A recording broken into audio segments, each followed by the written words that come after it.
Welcome into the Ryco Performance Monday Night Top Split A Open from the Circuit of the Americas. Tonight we're going to crown a winner for the A Open of the SOF this week, and also B Open later tonight.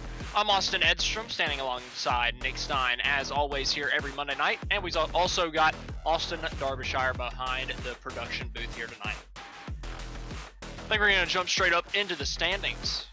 First things first, jumping into the A Open standings. We've got a little bit of more time to fill in the opening here today with the longer qualifying of the road course. So me and my buddy Nick got a little bit more time to kind of BS and get ready for the event. We do have a turn 7 in the in action tonight, so we got to watch out. But we're going to get to the standings. Garrett Maines leading the way currently. Michael Conti in second.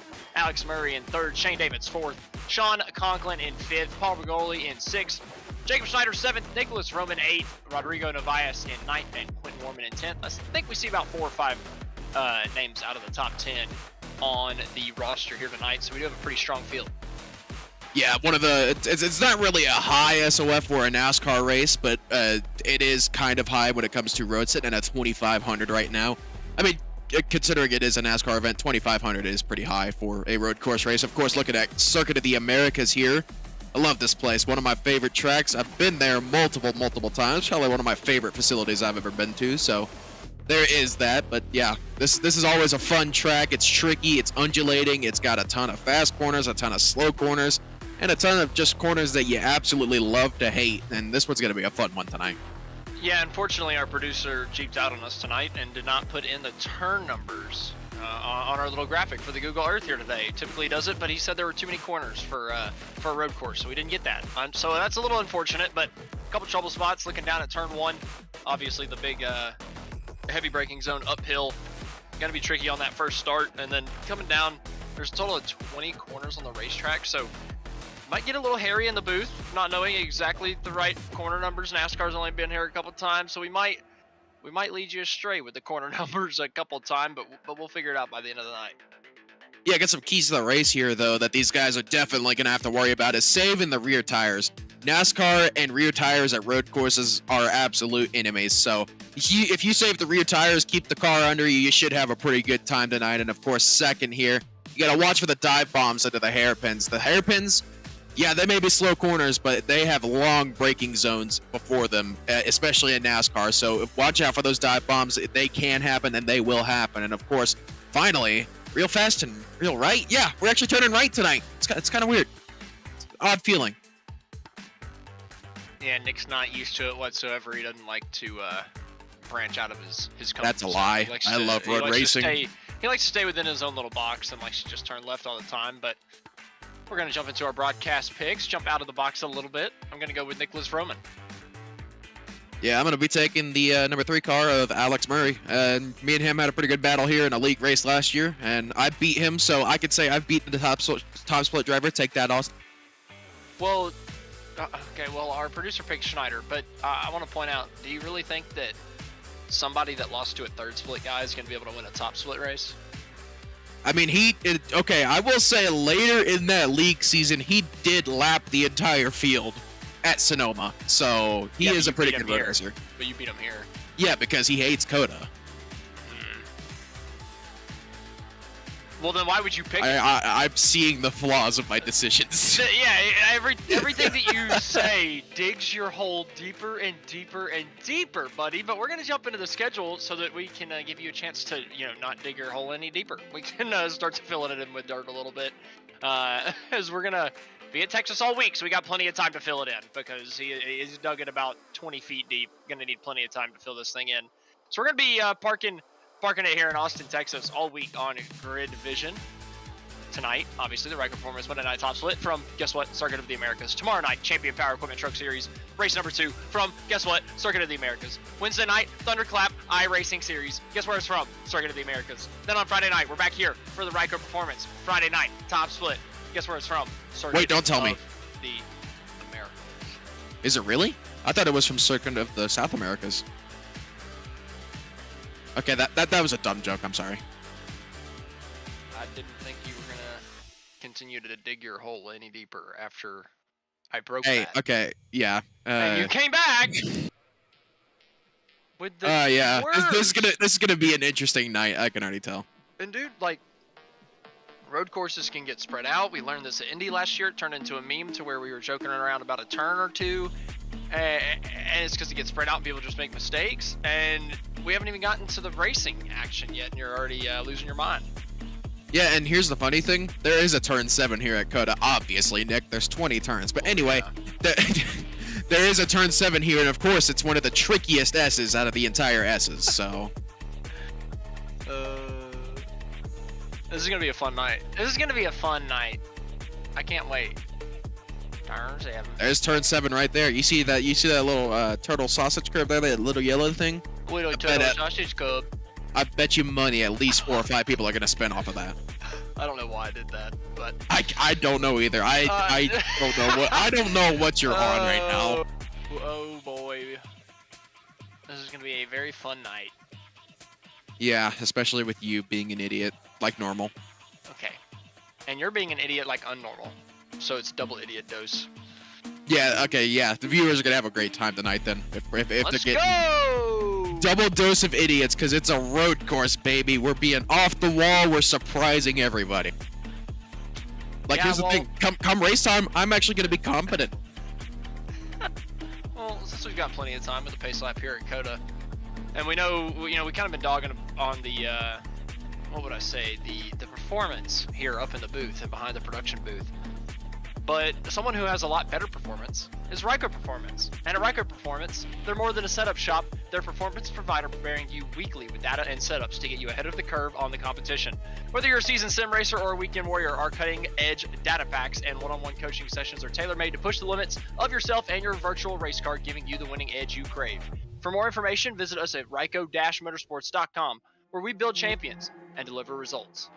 Thank you to Ryco Performance, as always, for sponsoring the Ryco Performance Monday Night Top Split, letting us bring you the double dose of action every single Monday night with A Open and B Open. But now we're going to run through our starting lineup after I delayed it just a little bit, telling you about our presenting sponsor. Starting up front on the pole is going to be Ryco Performance driver Sean Conklin. Starting alongside him is going to be Jacob Schneider. Heading up row number 2 is going to be the number 4 of Richard Garcia, with Nicholas Froman starting right next to him.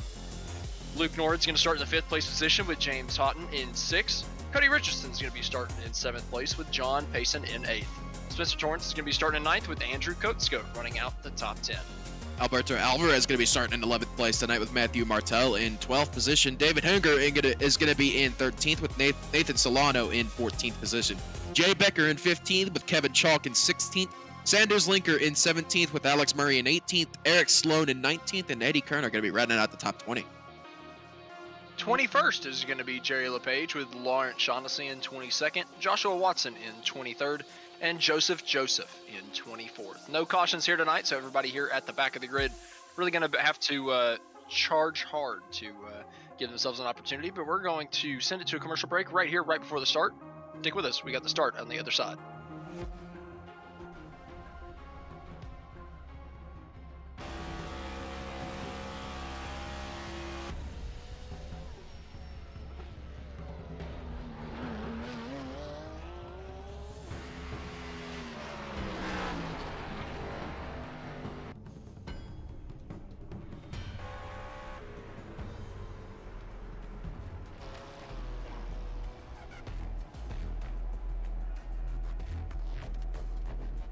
Alright, we're sorry about that. We had a little bit of a technical bug that we had to deal with there right before the start of this race. Better to get it sorted out before the start of the race rather than right whenever we drop the green flag.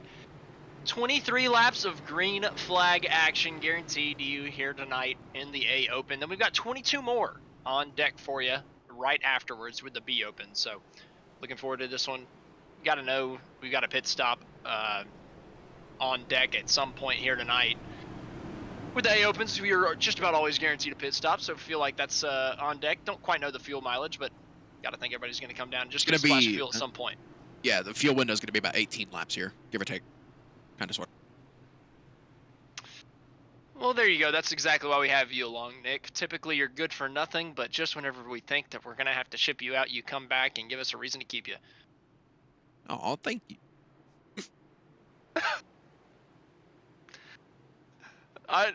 Well, anyway, we're going to get this thing kicked off Number 54, Sean Conklin, jumping out of the last corner. Starting really, really early. I didn't even know you could do that, to be honest with you. I thought you had to wait way until the end of this thing. But Sean Conklin jumping out of that last corner, getting a big jump over Schneider. But Schneider better on the brakes into turn number 1. Actually cooked him a little bit. Has to back off of the back of the 54. Just a little bit coming into turn number 2. Not able to follow him quite close enough on the back bumper. Falling off the back bumper of the 54. And everybody's kind of spreading out throughout the field as well. Just a couple side-by-side battles. Yeah, going to the S's now. This is always the fun part of the first lap of any NASCAR race here. You got to watch out for those turtles, because if you hit those, say goodbye to your tires and say goodbye to whatever position you had, because you will be spinning. There's infamous turn number 7, and we all know what turn number 7 means at certain other road courses. Hey, you never know. It could turn into it tonight. I feel like it's probably not the hardest corner on the racetrack, though. I feel like there are heavier braking zones, more difficult corners, so I feel like we might have something different. Maybe turn 11 right here, getting down, trying to really settle yourself up for the, for the very, very, very long back straightaway, and getting a good run out. Maybe we could see some issues getting into that corner under braking, but I don't know. I feel like turn 7 is going to be probably one of the safer ones on the racetrack tonight. And we're headed down to another one that made an appearance at the Indy Road Course, turn number 12. This will definitely be a moneymaker tonight if we're looking for problems, because it's a hairpin, hard braking zones, dive bombs are going to happen. I wouldn't be surprised to see a couple of cars sideways at one point or another here tonight. Yeah, we're going to see a couple cars just run wide like we just saw that time by. I know we didn't catch it on the broadcast, but one driver running about 6th or 7th, I couldn't quite see who it was, actually ran a little bit wide, overcooked the braking zone, and lost a couple positions through that turn number 12. So I think we're going to see that all night, like you mentioned. It's a heavy braking zone, easy opportunity to overcook the brakes, kind of cause an error and lose yourself some position. So I think we're going to see that all night through turn number 12. Saw it there on lap number 1. I think it's going to be a problem spot continuously. That in turn 1, I think we're going to see some problems in turn 1. Yeah, this here is where we're going to see a lot of problems as well here into turn 19. You can pass in here, but it is incredibly difficult, and it's such a fast-flowing off-camber corner that leads straight into one of the more important corners on the track in turn 20. So there's a lot of problem areas on this track, and here's another one right here, turn number 1. Yeah, a lot of people do not like Circuit of the Americas purely because of how difficult it is. But, you know, like I said, this is one of my favorite road courses. I love this road course purely because of how technical it is. Yeah, it is a very technical road course. I'm more of a high-speed flowing road course kind of fan myself. Like, I like Watkins Glen. I think that is the ideal racetrack for or road course racetrack for a big heavy stock car. I just love the flow of that racetrack. But this is kind of the total opposite end of the spectrum. Very, very technical, low-speed sections, and then you get up to the very, very high speed. But at the high speed, you're not doing anything crazy. You're not going into a bus stop. You're not flowing into a carousel or through a high-speed S section. You know, you're going into a heavy braking zone, and that's about it. Which there's plenty of opportunity for error in a heavy braking zone, like we're coming down to into turn 11. But I just feel like it doesn't put on the same show as Watkins Glen does. Yeah, for sure. I mean, COTA is known for one of those tracks that can get spread out pretty quickly. And, I mean, we're already starting to see it. Of course, you got gaps between pretty much every car. I mean, heck, Sean Conklin's already pulled 0.7 of a second over Jacob Schneider. And all Richard the way... Garcia has missed turn number 12 completely from the third place position. Dropping back to, I think he only loses 1 position. But, oh, my word. I feel like he was pretty close to taking out the back bumper of Jacob Schneider, but Schneider turned in time to avoid it. But Richard Garcia just completely missed the braking zone into turn 12. I'll tell you what, there's the first appearance of turn 12 tonight. I mean, Jesus, yeah. Wasn't even close. Yeah, he missed that braking point by probably a solid 60 or 70 feet. Well, he ends up only giving up P3 to Nicholas Vroman.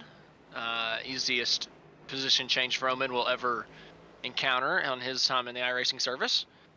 But he'll take it. Going down into turn 12, now going down into turn 20, back onto the front straightaway for the second time here this evening.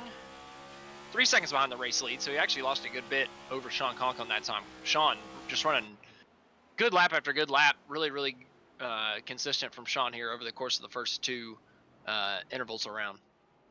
Yeah, and getting back to our point about how technical this place is, I mean, the biggest point I can make about the technicality of this place is how long the laps are. I mean, qualifying laps were in the low 2-minute 11 second bracket. I mean, 2 minutes per lap for 23 laps. You're looking probably at for this race alone, probably a solid almost 50 minutes of racing with no cautions, no brakes at one of the most difficult and demanding road courses out there. So this one is definitely one of the bigger tests of endurance, and especially if you race in one of those 100% length leagues that run full length races, like the one I was running in last year. They ran 68 laps at Coda here last year, and like I said, I won that race last year, and it sucked. I was so tired by the end of that race, purely because of how difficult this place is to drive. Well, and to that point, your only break is going to come from a 5-second pit stop whenever you put gas in it. Like, yeah, last year there nothing. was the thing of you weren't taking tires throughout the race, and yeah, that did suck. We didn't even have stage cautions either because they were experimenting. That was back when NASCAR was doing their thing with they didn't want the stage cautions on road courses. So, in order to be as realistic as possible, as another car goes off there at turn 12. But like I was saying, I mean, they were trying to be as realistic as possible, so they took away the stage cautions. So that was 68 laps straight, no cautions, no brakes. And yeah, like I said, I've never been that tired after a race. Yeah, that sounds like that would have taken a while too. That would have been my workout for the year. Yeah, that race was, I think, just under 3.5 hours. You want to do that challenge again, but crank your force feedback up to 100? Here's the thing. Here's the funny thing. I wasn't on my direct drive wheel at that point. I was still on my Logitech G29, and I was worn out after that race. I'm planning on doing the same race this year, this next Sunday when they come to Coda, just as kind of a, comeback part-time gig. And oh my God, I'm not looking forward to that on a direct drive. I recommend getting in shape. Well, you might want to start lifting weights just a little bit. Get yourself ready. Oh, dude, I've had this direct drive for probably close to 6 months already. I love it. Okay, well then you should be fine. I got the direct drive muscles. Okay. Whatever you say, buddy. There goes the hole, even deeper. Man, I'm really I just kind of watched the rear chase cam of whoever's leading mostly, and every time Sean Conklin goes to the S's, it's just a sight to see. I mean, just the way that car floats through and hits every apex, and it's lining itself up perfectly to go to the next. I don't know. The 54 just looks so good out front. And I know that Conklin's typically one of the guys that runs up front in most of these races that we call on Monday and Friday night, especially in the A car. So it's not really a surprise, but just to see what he's doing through the S's, it's really impressive to see the driver of the 54 just continue to improve, continue to get better, and continue to build this gap over Schneider. He's built it up another almost 0.6 of a second just on this lap alone. So 54 continuing to pull away over Schneider here. You know what? Next time he comes by the finish line, you want to take an onboard ride with him, see what he does throughout the lap? Yeah, I like it. You want me to commentate that lap, or would you like to break it now? Would you like? I kind of want to. I like it. I like it. I think that's a good call because I feel like there's lots to break down. It's a well, excuse me.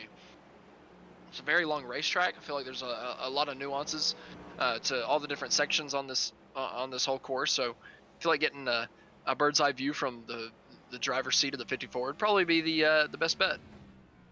Yeah, like I said, this is a really tricky track, and here it all starts here. The lap all starts here coming off of turn 20. If you don't get a good exit off of turn 20, you could pretty much say goodbye to whatever lap time you were planning on running.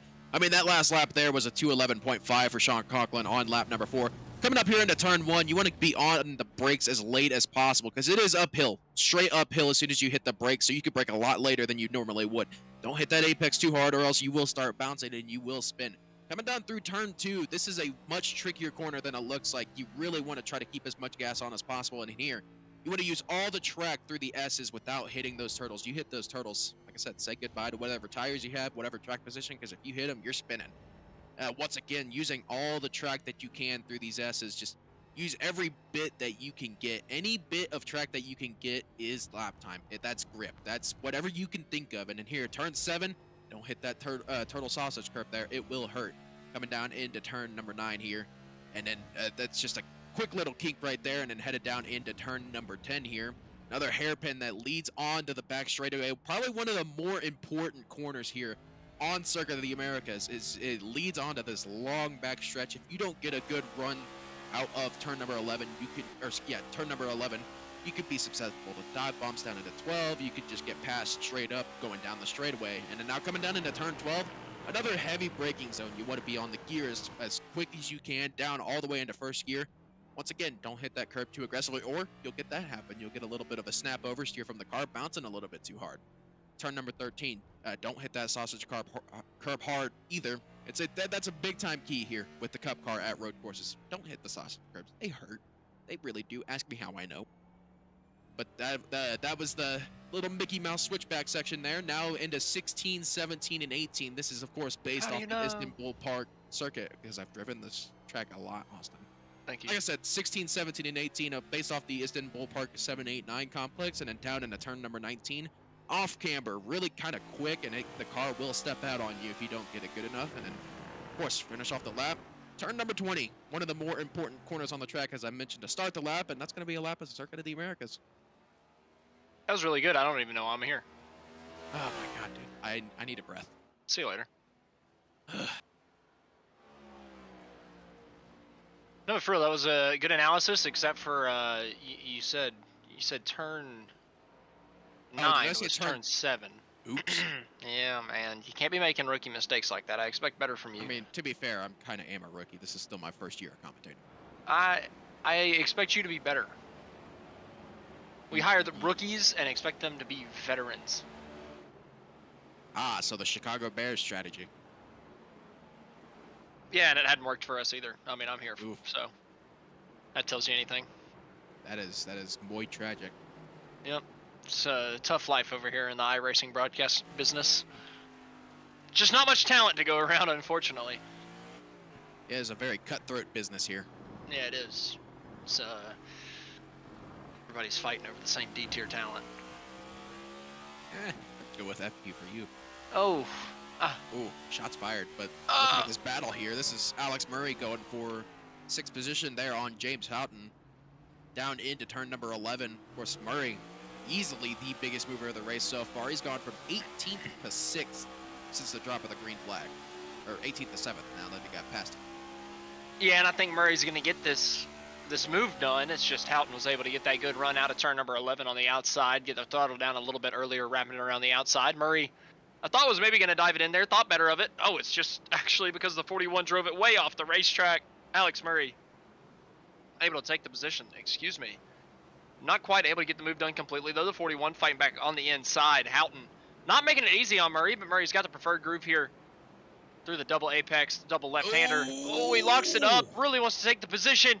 Oh, it opened it up for a cutback, but Houghton got a little nervy. Oh, and Murray just kind of cuts across his nose, takes the position, takes the line, getting into the corner, and, well, move Alex Murray up to 6th place. Wasn't the cleanest way to get it done, but Murray's up to 6. Yeah, that's absolutely going to fry those rear tires. That tiny little slide will really take any kind of gusto you have in the tires just completely out of it. So, Houghton gives him the bumper into 20. Houghton dove it in deep and showed his displeasure to Alex Murray. I mean, they made a lot of contact whenever Murray got by the first time, and that time Houghton just drove it in deep and shoved him out of the way. This time, though, Murray going down into turn 1, Houghton might just be getting out of the way that time, might be giving the position back, and Alex Murray now takes the position back. So switching back 6th place here a couple times between Murray and Houghton. Really good racing here. Yeah, Murray was showing his displeasure with James Houghton over the radio for that move into 20, and yeah, just that was a very much interesting approach to making an overtake there for James Houghton, and these two have been beefing since turn number 20, and they're already coming up into turn number 8, I believe this is. But that, we were going back to how we were comparing road courses earlier. I was talking about how Watkins Glen is great because it's such a great flowing high-speed road course. Coda's kind of different because it's a great flowing low-speed. Sonoma, I don't feel like has a flow to it. At least I've never felt it. I mean, I'm sure you can find a way to drive the racetrack better, but I don't feel like Sonoma has the same flow to it in a stock car. But for whatever reason, going around the corners here, especially this last section, it just has such a unique flow to it that just feels so natural in the stock car. And I don't know, you can make a lot of moves, a lot of heavy braking zones or different ways to catch people off guard. So I just feel like it lends itself to really good racing. We saw that there between Murray and Houghton. Yeah, Coda is definitely one of those more flowy racetracks when it comes to the NASCAR schedule. And Sonoma, I could agree in part that there's not really, it's really hard to detect the type of flow Sonoma has. It has a really certain flow that if you don't hit every corner perfectly, you're not going to feel, you know, that satisfaction of hitting every corner one after another. And Sonoma's, I would say, I would go on record to say that Sonoma's probably one of the more difficult road courses out there. Oh, I'd agree 100% with that. It took me a long time to figure out that racetrack, and the stock cars at road courses were one of my more naturally, or one of the things that came to me more naturally. But Sonoma was awful. I was so bad there. Every time we went, Watkins Glen and the Roval, I was great, but every time at Sonoma, I just could not figure it out until recently. But even now that I figured it out, I still just, it doesn't really have that same flow feeling to me. Like, even though it's got an S's section, it doesn't feel anything like how it feels at Watkins Glen or Coda, where you're throwing and sliding the car through it. At Sonoma, I just feel like you're almost holding on for dear life and just trying to hold on to the tires and make sure that car doesn't go flying off the racetrack. Yeah, that's definitely one of the big drawbacks of Sonoma, is if you're pushing too hard, you're pretty much frying your tires no matter what you do. And, you know, for me, I mean, I started on road racing. That's where I got my start on iRacing. That's where I won my first 35 or so races, was on the road courses, you know, in the Mazda, in the Formula, or I don't think Formula V was out at that point, but the Skip Barber, you know, those lower level road racing cars. That's where I got my start. And, you know, when I transitioned over to NASCAR in early 2021, the road courses, you know, they just kind of clicked, because, you know, the Mazda and the Skippy were really teaching you how to road race. And, you know, I was able to pick up the things that you need to do at a road course, and that's what led me to winning pretty much every road course in a league a couple of years ago. I was they gave me the title road course ringer. So, Man, you're tooting your own horn big time tonight. Oh my goodness. Well, hey, we're gonna send it to commercial, our first commercial of the night. Stick around to the other side to come back and make sure I have not been hit by Nick's train.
Racing isn't easy, but experiencing it is.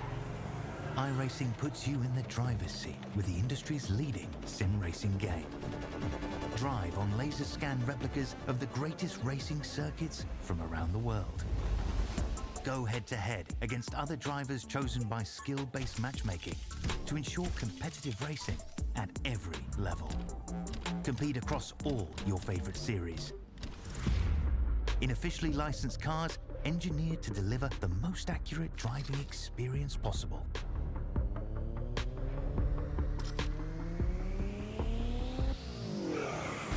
Join a race or host your own with players from across the globe.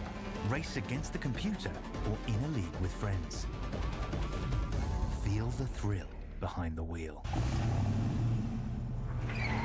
Visit iRacing.com. Fuck you.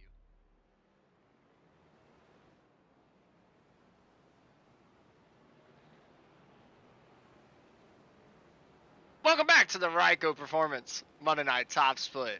We got Sean Conklin leading the way, pulling out a 6.5 second gap over Jacob Schneider. Running in the second place position with Nicholas Roman running in third. Lap 10 out of 23. Sean Conklin coming around pretty close to taking lap number 11. Got about 35 seconds left in the lap. Kind of weird to say that that's pretty close to ending the lap. Just about any other racetrack we'd go to, that would be an entire lap. But here at Circuit of the Americas, that's about a quarter. So, you know, we're getting down to the percentage game at this point. Are we mathing? Is that what we're doing here? I mean, I like math, so I would be down to mathing if you would like. I hate math. I hate math. I hate everything about it. Why? I don't know. Probably It helps you in racing. It helps you. Being good at math helps you in racing. But I suck at math. I mean, I failed Algebra 1, but then went on to pass Trigonometry 1 in high school. Like, how does that make sense? How did you fail Algebra 1? Yeah, I don't know. And then I proceed to go pass a trigonometry course. Like it don't make sense. Math numbers just don't make sense to me. Algebra 1 was like 7x. Okay. 7x equals 17. Okay, hold on. Because we've got the 17 off the racetrack, almost into the gravel. I can do math. I can do the 2 plus 2, the 2 times 2. Yeah, I could. Congratulations! Yeah, I could do the addition, the multiplication, the subtraction, all that fun stuff. Once you start putting letters in math, that's where I get lost. Bruh. And don't even get me started on sine, cosine, and tangent. Well, that's what you said you passed. Yeah, but it really hurt my brain. You didn't get SOHCAHTOA? You didn't understand that? What? SOHCAHTOA? Nobody taught you SOHCAHTOA? I remember it. I don't remember what it actually. I know what you're talking about, but I don't remember it. It was like, so TOA was tangent equals opposite over adjacent.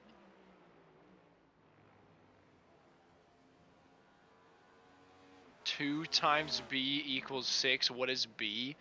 3. Oh, sorry. I don't know, bro. I'm stupid. Well, I just gave him the answer, so it's 3 for Dale. Is it 3? 3 for Dale. We are devolving in this broadcast. Well, I'm just interested to learn that you have a 7th grade math level.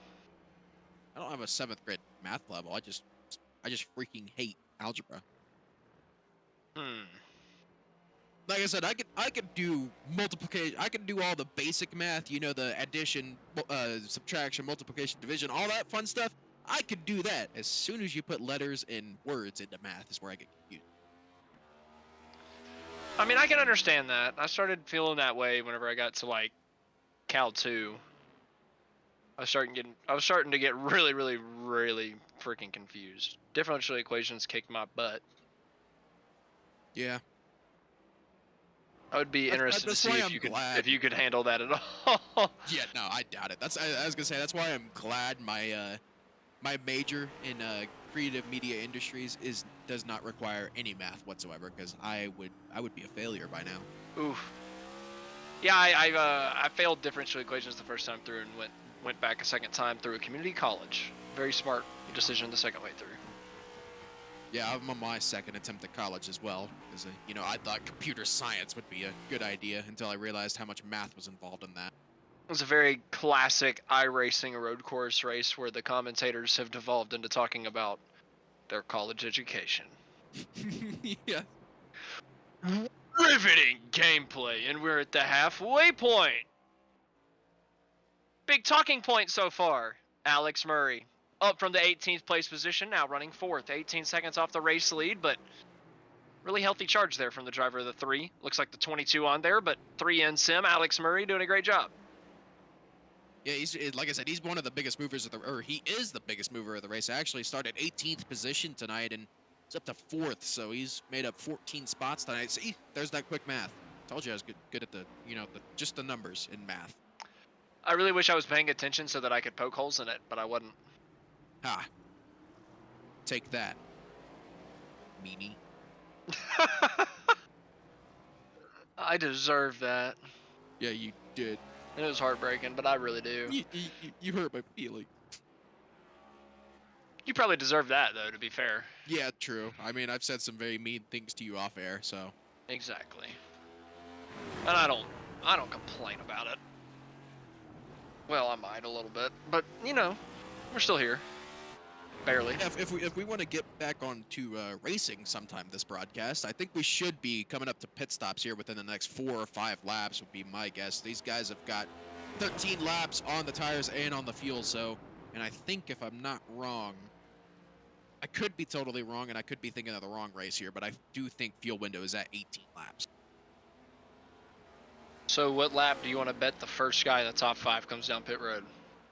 Knowing me, they won't, and they'll just fuel save the whole race, and they'll make me look totally dumb, which, I mean, they do that on a daily basis, so, I mean, not surprising, but if I did have to guess a lap, I would say probably about 18 or 19. So how about we put $10 on it if they come in on, if the first guy in the top 5 comes in on lap 18 or 19, you get $10 from me. If it's any other lap, then I give you 10. A little bit of wagering in the booth. Ah, sports betting. On a live broadcast. Let's do it. Sure, but I'll have to pay you tomorrow. I promise I live in a sports betting state. I do as well. And I swear I'm not lying. I'm not either. Anyway. I'm looking at something else right now. I'm looking at the legal sports betting age in Texas, and it's 18 on certain websites and 21 on others. So that's not confusing at all. Well, I live in Alabama. It's illegal here, but I'm still doing it. So I'm putting $10 in the hat. It's in my Cash App. It's ready to go. I'm calling the police on you. Do it. Put me behind bars. Put me out of my misery. Jesus. Oh, man. I'm just kidding, but I am going to win this bet. Are you sure? Yeah, I'm going to win this $10. I'm very, invested. Sound it out. Invested. I might be on the phone with a couple of secret agents. I got friends in high places that can maybe pull somebody down pit road.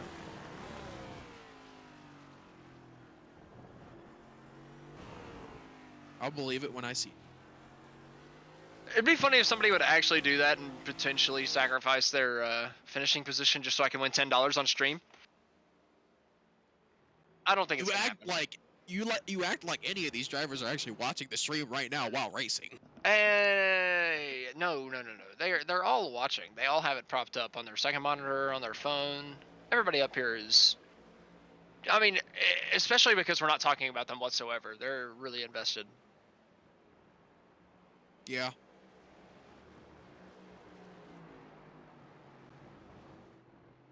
Yeah, this is Coda for you guys. It gets very it's very.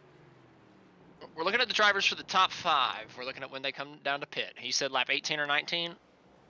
If it's one of those 2 laps, then I give him $10. If it's any other lap, then it's he loses $10.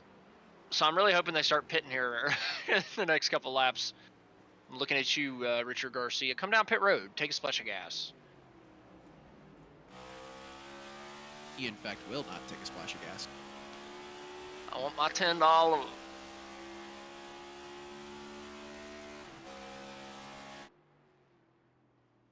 Oh, can they stretch it? Can they stretch it that far? Is that some insider news that we didn't know? I like I said, I do think I'm a big dummy head and that they can't. Come stretch on, it. Nick. You told me they can't make it, man. I was thinking of the wrong race. Where are you Alright. now? Yeah. I just jumped in the car and it says estimated laps 24 and a half. Wow, congratulations. You can count. Good I know. job. Hey! I think that means you owe me $10 because they're not gonna pit. No. Yep. No. I think that's what that means. I think that's what that means. That's what you get for being No. uneducated. That's what you get for being uneducated. No. Spreading false No. information. You're just like the internet. Nick Stein equals internet. No. Yeah, but I'm sure the guys that have half a brain, or say half a brain. Sorry, our producer said some guys might not be able to. So I was responding to that.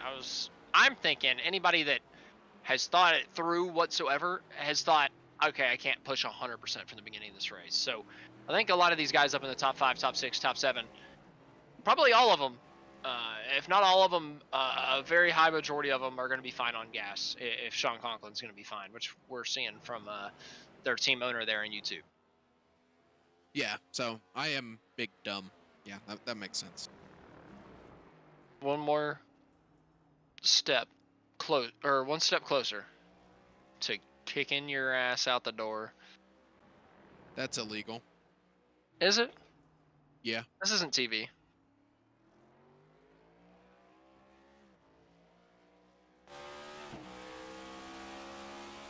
There are times I wish that our producer could have the mic live on broadcast because he roasts the ever-loving you-know-what out of me on a nightly basis. Nick, I can't wait to see you at Talladega sometime.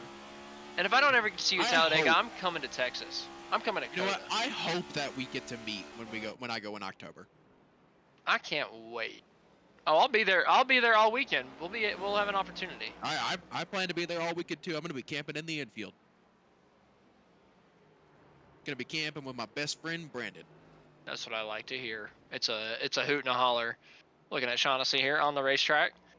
Talking about Talladega, man. If you've never been to Talladega, go to Talladega, everybody. Holy cow, that is that's a experience and a half. I'll tell you what. I heard the parties are absolutely crazy at Dega. Oh, they're a ton of fun. I've never even been on the Friday night, which is whenever the bigger parties are. There's a couple big ones on Saturday, or it gets big in spots on Saturday. That's whenever the concert is, but the big parties on Friday night. So I really want to go to one of those. Yeah, like I said, I'm planning on going with Brandon and gonna make it I think we're planning on going to both races that weekend and see where the weekend takes us. Oh my gosh. iRacing announcer meetup in the infield of Talladega? Yeah. Let's do Yeah. it. Let's do it. I don't think we can repeat that, Austin.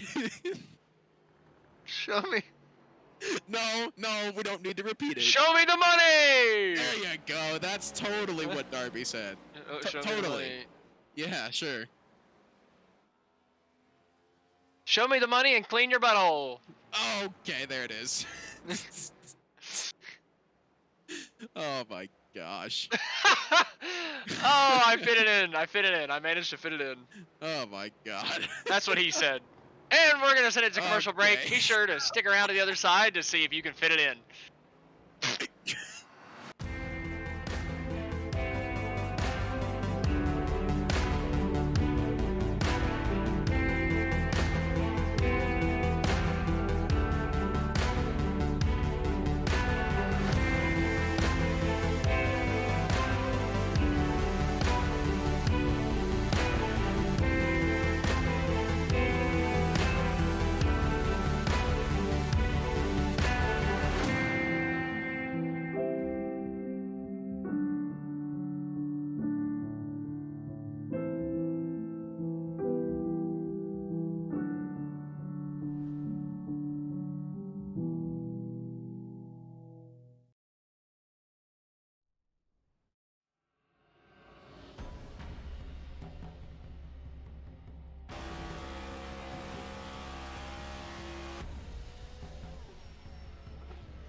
Racing isn't easy, but experiencing it is. iRacing puts you in the driver's seat with the industry's leading sim racing game. Drive on laser scan replicas of the greatest racing circuits from around the world. Go head-to-head against other drivers chosen by skill-based matchmaking to ensure competitive racing at every level. Compete across all your favorite series. In officially licensed cars, engineered to deliver the most accurate driving experience possible.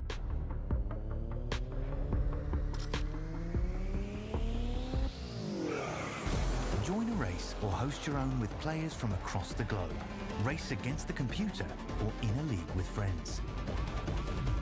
Feel the thrill behind the wheel. Visit iRacing.com.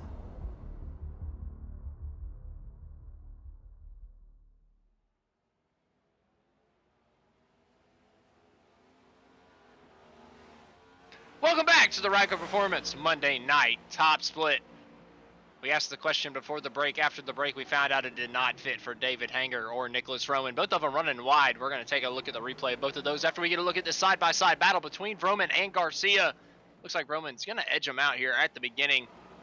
Just going to hold on to that position for now as we get into the S's. Yeah, Roman able to stretch out that gap. Maybe give us a time, or give us a little bit of time to take a look at these replays. Yeah, if we get the replays, this first one's going to be David Henger. I believe this was...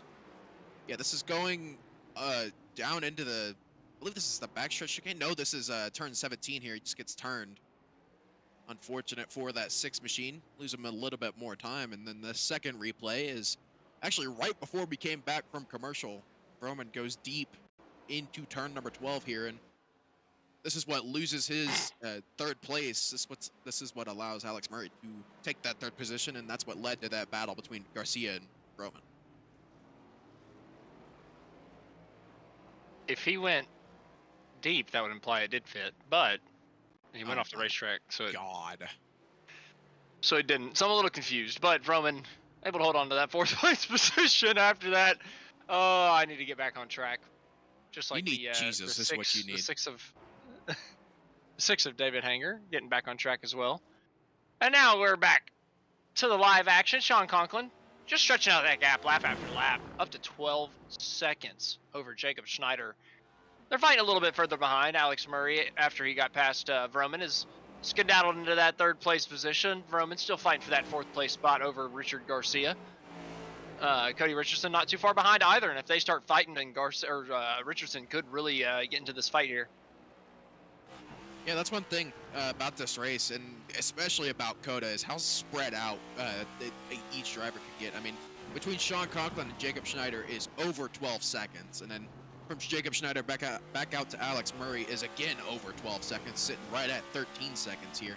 Another 2 seconds back to Vroman, where him, Garcia, Richardson are starting to fight a little bit for position. Then it's another 4 back to James Houghton, and that's where it really starts to get spread out. It's 8 seconds back to Spencer Torrance, another 3 back to Andrew Kotska, and yeah, it's pretty much spread out for the rest of the field. You got a little 3-car battle going on here, but pretty much everyone else is in no man's land.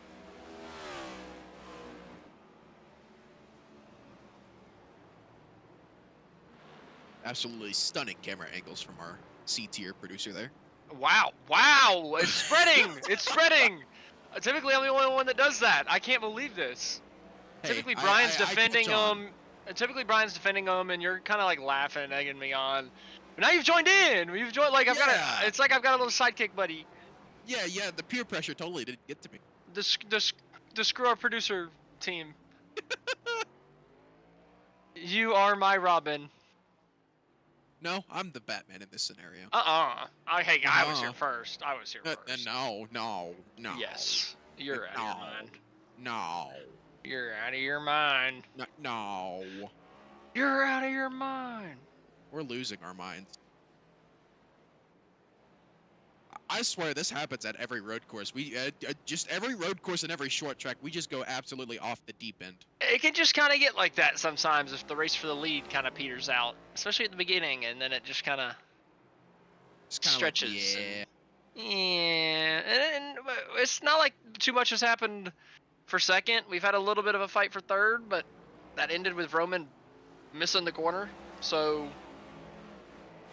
I mean, this just has not been the most exciting race we've had this season. But to be fair, we've had banger after banger after banger. We've had a lot of good races to start the season. So, one-off one isn't too surprising. Yeah, I was gonna say eventually we were gonna have to run into a bad race, and I mean, you're absolutely right. I mean, both Daytona streams were absolute bangers. Both Atlanta races were really good. Both Vegas races were really good. I mean, eventually we were gonna have to run into one. The Bristol race wasn't bad either, but now it's getting back into that. Yeah, one person's always gonna dominate a road course, and tonight's gonna be Sean Conklin by well over probably 15 seconds by the end of this thing. And you say that, but it just takes one time. It just takes one slip up for him to lock up and go way too hard into the wrong corner. I know Maybe. Sean Conklin. There's a lot of runoff room here, though. Yeah, like I said, I know Sean Conklin. He used to be a teammate of mine. That boy, he is crazy at the road courses. He is downright stupid at the road courses, in the good way, the good kind of stupid. I mean, that's kind of what I would expect, given the fact that he's got a 13-second lead in the top split, the SOF of the week. So, I think that would be fair to assume that he's a little bit of an alien here on the road courses. Yeah, he is. Yeah, I mean, We say as he completely botches the corner. I was gonna say he owns, I believe. Oh, he missed another one. What are we doing, Sean? Dang, Sean, commentators curse much? Anyway, like I was saying, Sean Conklin, I'm like 95% sure. I can go look at this, but I'm pretty sure he owns 3 out of the 6 world records for NASCAR at road courses from last year. Wow. Yeah, that boy is fast. I only didn't pick him to win because you made fun of me last week for always picking him to win. Yeah, I pressured you into choosing someone else. My guy's in 3rd, so I mean. Congratulations. You're the producer's in 2nd. And my guy's in 5th. We're all there. Weren't you the one harping on me last week that it only counts if our pick wins the race? No, it was because you tried switching midway through. That's what you sound like, right? You questioned it and I corrected you. So get out of here. No. With your no logic bullcrap. B tier logic. It's not no logic. There's a minuscule amounts of logic behind my argument. No, there was negative. It made no sense. Wow. So it was negative logic. You're out of here. You're done. You're gone. You're cut. You know what? I'm taking you down to a B-. I mean, if I was already a B, I'll take it. That's fine with me.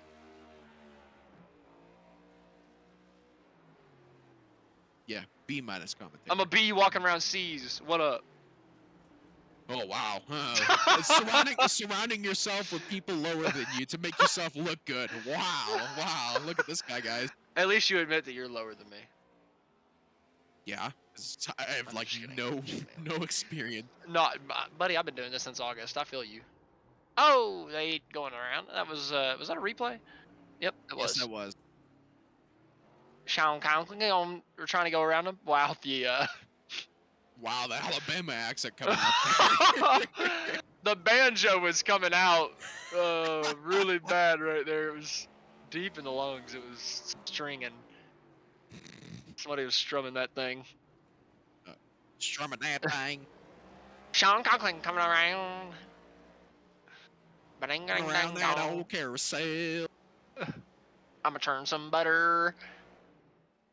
And then go on down to the well. Yeah, I genuinely think we have completely lost it here. Take my lady on a carriage. Aren't you excited for a whole nother race of this? Take her to the town square. She got me thinking about marriage. Oh. I pulled a ring out the air. What? Can somebody clip this so we can put this in the Hall of Fame? This is great.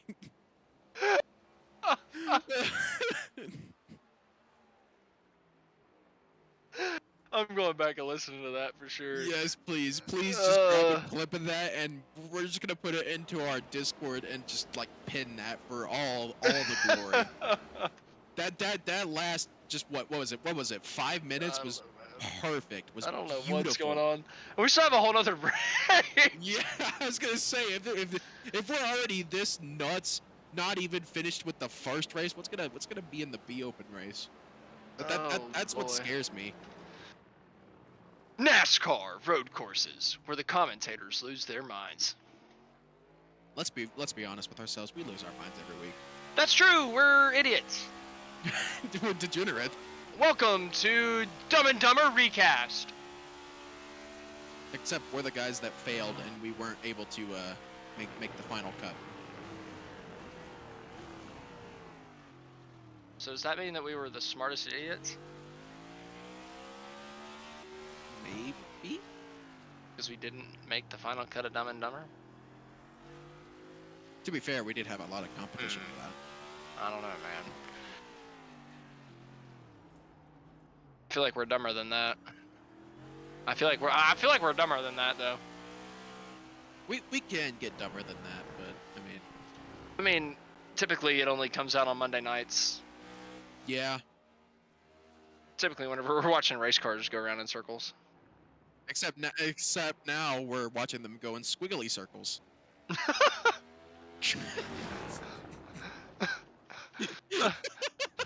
Sean Conklin's coming out of the last squiggle of the silly band. The silly band. To take the white flag here from the Circuit of the Americas. The last squiggle of the silly band. That makes me wonder how they designed Coda. Did they just like throw one of those silly bands on the table and be like, "Yep, that's our track." Whoa, that one. That's a racetrack. That's it right there. Yep, it's got all those little squiggles in it. That'll be really, really fun. We really need to look at Coda top down to see if it looks like an animal. This could have been from an animal. I don't know. We need to do some a pterodactyl or something. This could have been from an animal silly man. We need to do some investigative journalism. Too bad I'm not majoring in investigative journalism. Well, ooh, our producer did point out we got the track map in the pre-show for the B race, so we're going to be able to do some deep diving. We're going to be able to suggest some stuff. We've got the long track map video with no turn pop-ups the entire time because our producer shorted out on the production this week. So that means that we get to analyze Coda. I'm telling you, it's got to be from the silly man, right? Yeah, I think it's got, and that's not a good excuse, Darby. MLB The Show doesn't come out till tomorrow for us regular people. Don't spoil anything for me, meanie. I hate our producer. He is now down to a D tier. How does that spoil anything? Oh, Sean's out of fuel. There's no way. I genuinely think. Oh no, he's not. He punked me. Are you? I'm not even surprised. Well, even if Sean Conklin could be sputtering on fumes, he's coming around the last couple of corners, coming into 19, and then down into turn number 20. Sean Conklin ran an absolutely perfect race, coming down into the final corner. Coming out down onto the final straightaway for the final time. Sean Conklin in the Monday night Ryco Performance Top Split A Open. Sean Conklin is going to be your victor. Leading from flag to flag, green flag to checkered flag, Sean Conklin comes away with the checkered flag. Jacob Schneider's going to bring it home. P2 coming out of turn number 20, about 15 seconds behind our race leader of Sean Conklin.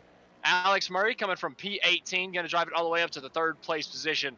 A hell of a drive there from Alex Murray. Really spirited drive to bring it all the way up to the front. Richard Garcia finishes in fourth place. Cody Richardson in fifth. Nicholas Roman seemed to wear his tires out a little bit. Comes home a little bit further back. Drops all the way back to the seventh place position as James Houghton is able to get by on the last lap.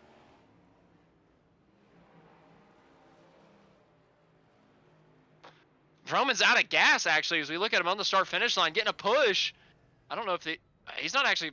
Yeah, that is past the start-finish line. I thought the start-finish line was way further down, but I think that he's okay at this point. But Lost a lot of time, lost a position. Luckily, you got a little help over the start finish line. Couldn't quite tell who that was. We got a little help to finish the race. Doesn't lose too much. Like I said, only one spot, but Vroman coming home in 7th. Yeah, that was honestly, for a road course, that was a pretty good race, I think. I mean, Like, it got pretty spread out. I wish the race for the lead would have mounted up to something, but Conklin just put a good old-fashioned stomping on the field tonight. I was going to say, it's Sean Conklin. Do you really expect anyone to keep up with that maniac? That's a very fair point. But I think that we could probably jump into our race results, correct, before we jump into our commercial before our interviews. So we should jump into... Sorry, never mind. I completely forgot what order we do things in here at GridVision. We're going to jump to commercial break first. Stick around. We're going to have some interviews on the other side.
Welcome back to the Ryco Performance Monday Night Top Split.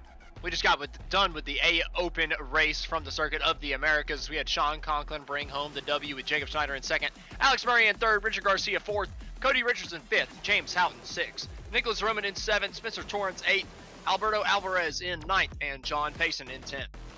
Andrew Kotzka is going to be finishing in 11th place tonight, with Matthew Martell in 12th position. Jay Becker going to be rounding up 13th, with Luke Norrid in 14th. Joshua Watson in 15th, Kevin Chalk in 16th. Joseph Squared going to be finishing 17th tonight, with Lawrence Shaughnessy in 18th position. David Henger going to be finishing in 19th, with Sanders Linker in 20th. 21st is going to be Jerry LePage, with Eddie Kerner finishing 22nd, Nathan Solano in 23rd, and Eric Sloan finishing last in the field.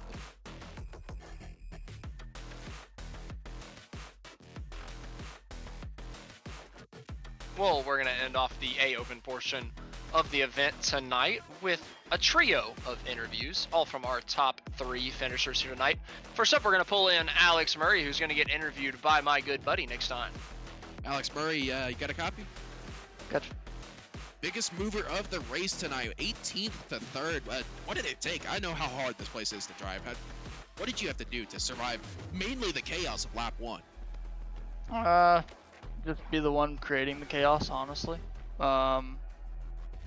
Just pretty much screwed up qualifying there for myself, and think we had a shot at potentially a P2. Which, I mean, Sean was gone. I knew Jacob would race me hard, but wouldn't have had to drive around some of the squirrels that were in there, because got a couple that aren't happy with me. You know, I got to thank TCSP, Team Conti Sim Performance, for the great setup and always putting in the work, and yeah, just had to be the chaos there for a few laps.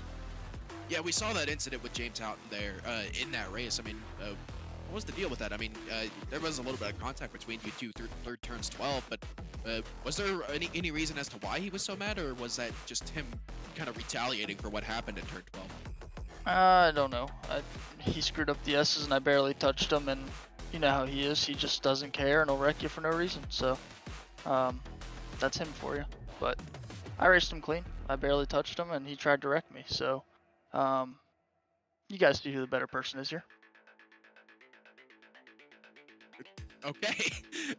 Before we let you go, anyone you got to thank who gets it done for you? That was spicy. Team Conti Sim Performance, everybody at Phantom Sim Sports, you guys for putting on this awesome broadcast, and hopefully I'll see you in NIS. Yeah, hopefully we see you in NIS as well, and good luck the rest of the week. I know this is a tricky track. Yeah, thank you.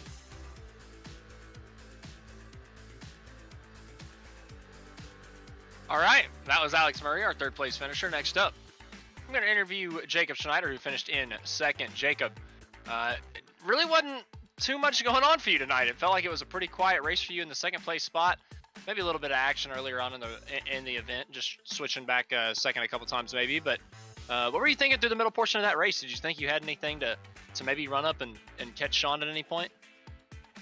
No, I had nothing for Sean. I kind of knew it, you know, being teammates, we practiced together. I knew he had the pace advantage on me. So, yeah, I just settled for saying it pretty early on, and it was pretty hard to focus out there in no man's land by myself. It was a long race. Jacob. I'm disappointed. You should have beat Sean. Nah, Sean's fast. I was about to say that's a tall ask. Conklin seems to be an alien around these super speedways. My God, around these. You're down to C tier, Austin. Yeah, I don't know. There's definitely no right turns at a super speedway. That would be a little bit hectic. But with the road course here at Coda, you know, like you said, you just kind of settled into that second place with no cautions. You know, you just kind of riding for the whole event. Were you really just content, or did you ever feel like there was going to be pressure from behind? And did you feel like there were ever any moments where you were really worried about maybe mistakes on your end? Yeah, the first 5 laps or so, it was Vroman and Garcia were actually pretty close to me. I wasn't gapping them yet. And I think they may have started battling and made a few mistakes. And once I got a little gap, I just focused straight ahead and seemed to get in a good rhythm and pull away from those guys. Well, Jacob, congratulations on the P2 finish. Are there any shout-outs here that you can give at the end of this? Yeah, big shout out to everybody at Ryco Performance. Put in a ton of work every week. Thanks to my family for the support. Alrighty, that was our second place finisher, Jacob Schneider. Congrats once again, Jacob, on the second place finish. Next up, we're going to talk to our race winner, and that is going to be Sean Conklin, the driver of the 54. Once again, talking to him from Victory Lane. Sean, I feel like it has become a just about weekly habit at this point of us getting to talk to you, whether it be on Monday night or Friday night. Just run us through tonight, man. I mean, it just seemed like you had this thing under wraps the entire way, and you were just able to set sail early, get the clean air on your nose, and run your pace. Yeah. Hopefully this continues to be a weekly thing. But yeah, tonight we just kind of try to go out there and set a smooth pace. Just kind of take it easy. Just don't do anything crazy that can hurt our race, and try to bring it home and see what we can learn tonight. Well, then let me ask you, what did you learn tonight? What do you think that you as a driver got better with over the course of the 23 laps here tonight? That'll improve you for Friday night with the NIS.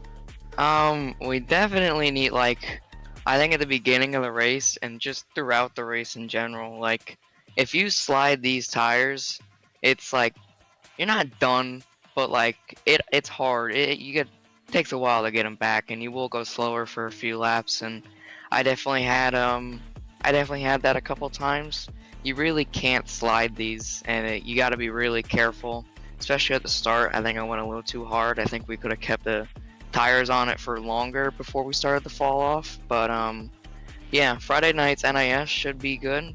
We're going to work on the setup a little bit more and do some more testing and try to save those tires.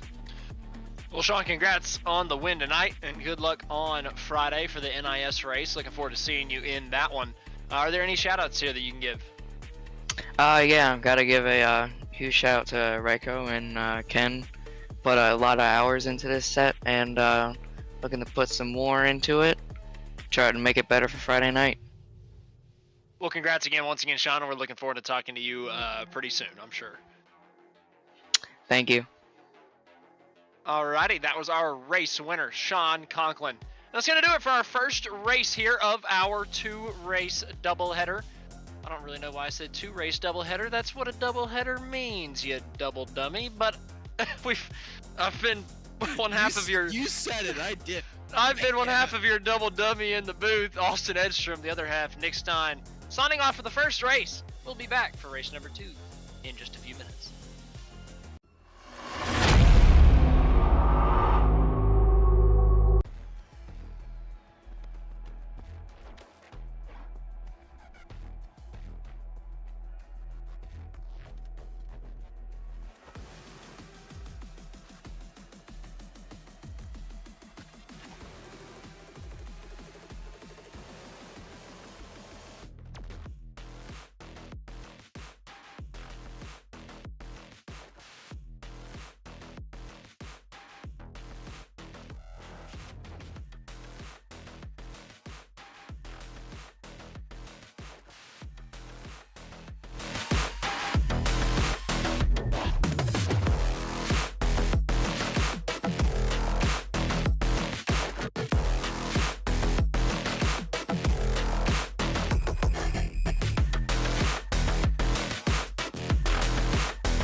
Welcome back to the Ryco Performance Monday night top split on GridVision. I'm Austin Edstrom alongside Nick Stein and Austin Darbyshire behind the production booth as always.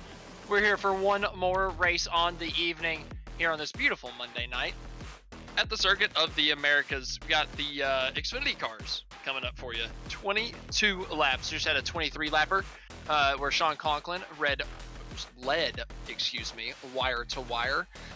Really good showing from Conklin. Didn't really live up to the hype though. Didn't give us a great entertaining race. Hopefully this time around though, this field will have a little bit of a better run up front. Gonna look at the standings here of the B Open Series. At this point in the season, Brandon Hawk leading the way. Jimmy Norman, Zach Ranker, Quentin Warman, Tommy Gossett, Johnny Avila, Jared Carr, Kyle Myers, John Williams, and Joey Doucette lead out the championship standings. That's your top 10.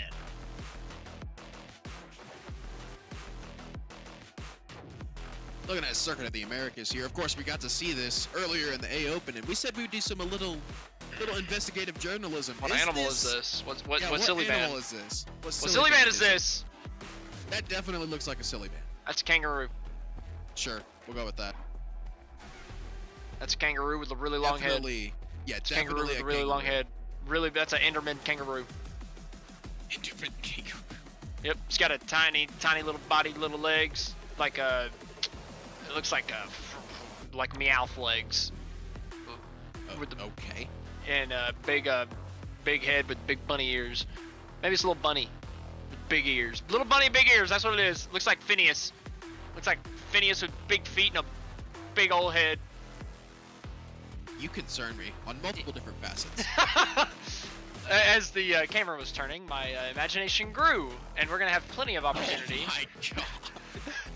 We're gonna have plenty of opportunity for it to grow even further as we visit the Circuit of the Americas many times this week with the Champion Power Equipment Truck Series tomorrow night, and then the Thunderclap iRacing Series Wednesday night, and then back here on Friday night for the Ryco Performance Friday Night Top Split NIS. Woo! I did a woo there, but it cut out. Yeah, I was gonna say I love how your mic cut out there. That was awesome. Just a pure cut off there, but something that will not be cut off by you is my keys to the race because of how Are you sure about that? There are. Okay. All right, pull the first one up. Save the rear tires. Of course, we had this key to sorry. We had this key to the race last race because of how important it is, and with this Xfinity car, Edstrom, if you don't shut up, thank you. Anyway, it's even more important to save the rear tires with the Xfinity car because if you slide these tires at all, you're pretty much done for the race. And of course, second key to the race, watch for the dive bombs into the hairpins. It's something that I said also last race, and it's also going to be very important here. Dive bombs are going to happen, so just be careful. Wait a minute, aren't these just the same as the last race? Okay, yes they are. Yeah. No effort. What if I'm just lazy? D tier. I'll put you down to D tier You too. said what if? That's what if. My broadcast pick, Justin Levine. He's not going to win it, but I have hope. What if I chose Jacob Schneider as the one car for my pick? And then I would say that you're probably right. Oh, and we have the double dose. Okay, well, Darby's a follower, not a leader. I think I'm gonna be the only. I think I'm gonna be the only loser tonight. I gotta say. I think y'all probably made the safe pick, and you were dogging on me last week for making the #1 car pick every single week. I cannot believe it. Hey, I've I been chose duped. the 3 car for the. I've been duped. I have been intentionally picking lesser cars tonight because of the abuse that I suffered last week, and now it's biting me in the butt because now you're picking all the good guys. Bait and switch. This is unbelievable, unreal. Yeah. What are you gonna do about it? I don't know. I guess I'm just gonna pick the 1 car for the rest of the season. I'll how you just feel choose- about it. I'll choose the 1 car right along with you. We'll just have double doses all season. All right. Well, we're gonna have no fun this year, guys. Yep. This is all Edstrom's fault, by the way. This is all Austin's fault. That because- makes okay. Wow, that makes 0 sense. Jacob Schneider, that's his Q lap. We were talking about him being up towards the front. He was able to put down 1 lap before he spun out, laid down at 2:15. Gonna have to wait and see if that holds up. Gotta think that he's gonna be kicking himself for not being able to put that 2nd lap down, though. Yeah, he's gonna be kicking himself, and he'll probably go get some pizza or something. Who knows what he's doing right now? Well, while Jacob is going to get some pizza, we're going to look at some other drivers going around, given their efforts under the couple of qualifying laps we've got here. Dylan Murcott going around. Still have about a minute and a half remaining, so I don't believe Murcott has enough time to get around. He's just around the S's. Same with Levine. I'm a little worried about a couple of these guys. They're a little further back with only a minute 20 left on the clock. They're going to be cutting it close, getting around long racetrack here at the Circuit of the Americas. Levine still just about out of sector 1, I believe. I don't know the exact sector marks, but I'm kind of eyeballing. I've seen a couple Formula 1 races from COTA, so I've got a couple of them, but there's definitely I definitely don't know the exact markers for the sectors, but I think Levine finally just about to get to the backstretch. Got to be in sector 2 at this point. Looking on at Fry in the 24, an Exalta paint scheme coming around into the slow, this is the double right-hander, then down into the heavy braking zone, into the left, and then the basically quadruple right, I believe. Very difficult, tricky, technical racetrack all the way around. The only time that you're not really suffering and trying really hard is on that long back straightaway. That's the only time you've got to really breathe, give yourself an opportunity. Then you got a little chance down the front stretch as well, but not much time to take your foot off the gas and let it breathe a little bit. I'm looking at Levine's lap right now. He just about lost it out of turn number 12, so that's going to cost him his opportunity. There's only 10 seconds remaining anyway, so I don't think he was going to get around, but I believe this is Hunter Fry in the 24 coming around the final corner, but 1 second left on the clock. I believe he was able to put the lap time down. Maybe not. Oh, he passed the line, but it didn't count it. Tough break for Hunter Fry there.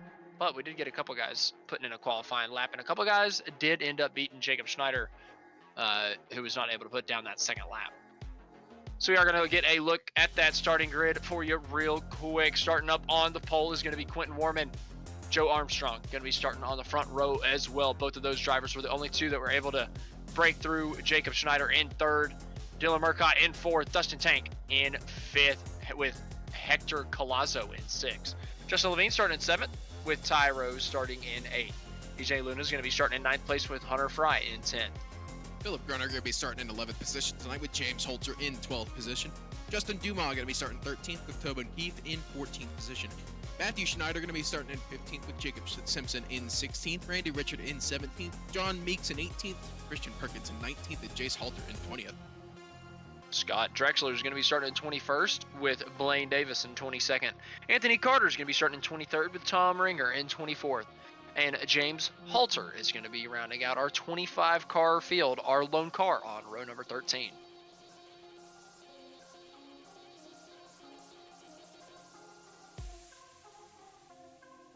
Tell you what, this is going to be a fun one. The Xfinity cars always put on a good show at the road courses, so hopefully this one's going to be a really fun one. Yeah, and I mean, looking at our top two times, less than 100th of a second between the two. Yeah, I'm hoping nobody just runs away with this one, like we saw with Conklin. That kind of put a damper on that first race, I'm not going to lie. I typically like for my road course races to have a closer battle for the lead than 15 seconds at the end of it. But, you know, hopefully one of the two races tonight can live up to my standards. Like I said, I'm hoping that with these top two being so close that they'll be able to battle. I don't know about the rest of the field, considering Jacob Schneider is a solid 2 seconds off them. That's whenever they go into turn one, they wreck each other, send each other both back to 10th, 11th, 12th. Then they have to fight through the field. Can they get back to Jacob Schneider in time? That sounds like fun. And then they get up to Jacob on the last lap, and they all three wreck each other. And Justin Levine comes through. My pick. Just like I predicted. If it comes true, I'm buying a lottery ticket. I just want to say, I'm buying a lot of lottery tickets. Oh, man. A little slip of the tongue on that one. I think I had a little cough or sneeze or something come up right there. I don't know what that was, but Quentin Warman leading the way on the baseline.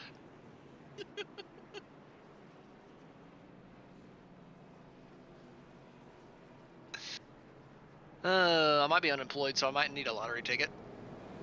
I might need it to hit. Oh my god. Great.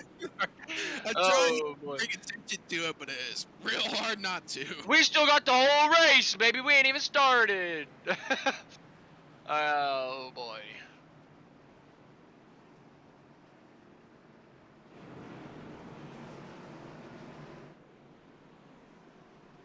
You know, Nick, I thought you would maybe bail me out at some point there. Thought my buddy would have my back, but nope. He's still staying. He's still staying silent. He's not. he's not touching that with a 10 My foot, audio 10 went foot out. I pole. apologize. Oh yeah, good excuse. Good excuse. No, it actually did. I do apologize. Coming out of the final corner, about to get this thing started. Quentin Warman gets to the gas. Jacob Schneider follows him through really good. Second place of Joe Armstrong does not get a good start whatsoever. Falls back to that third place start. And we are under the green flag. We are running from the Circuit of the Americas. Oh, here comes Joe Armstrong around the outside of the one at Jacob Schneider, but not really going to do anything. That outside line at turn 1 Coda does not work at all. It sucks. Yeah, Schneider just kind of muscled him out, was able to use that preferred inside groove, keep the position. Got it on that jump start where he was able to just hold on to the back bumper of Quentin Warman really well. Followed him through into the S's. Looks nice and tidy there from Schneider in P2. He was a little off the pace from the front two in qualifying.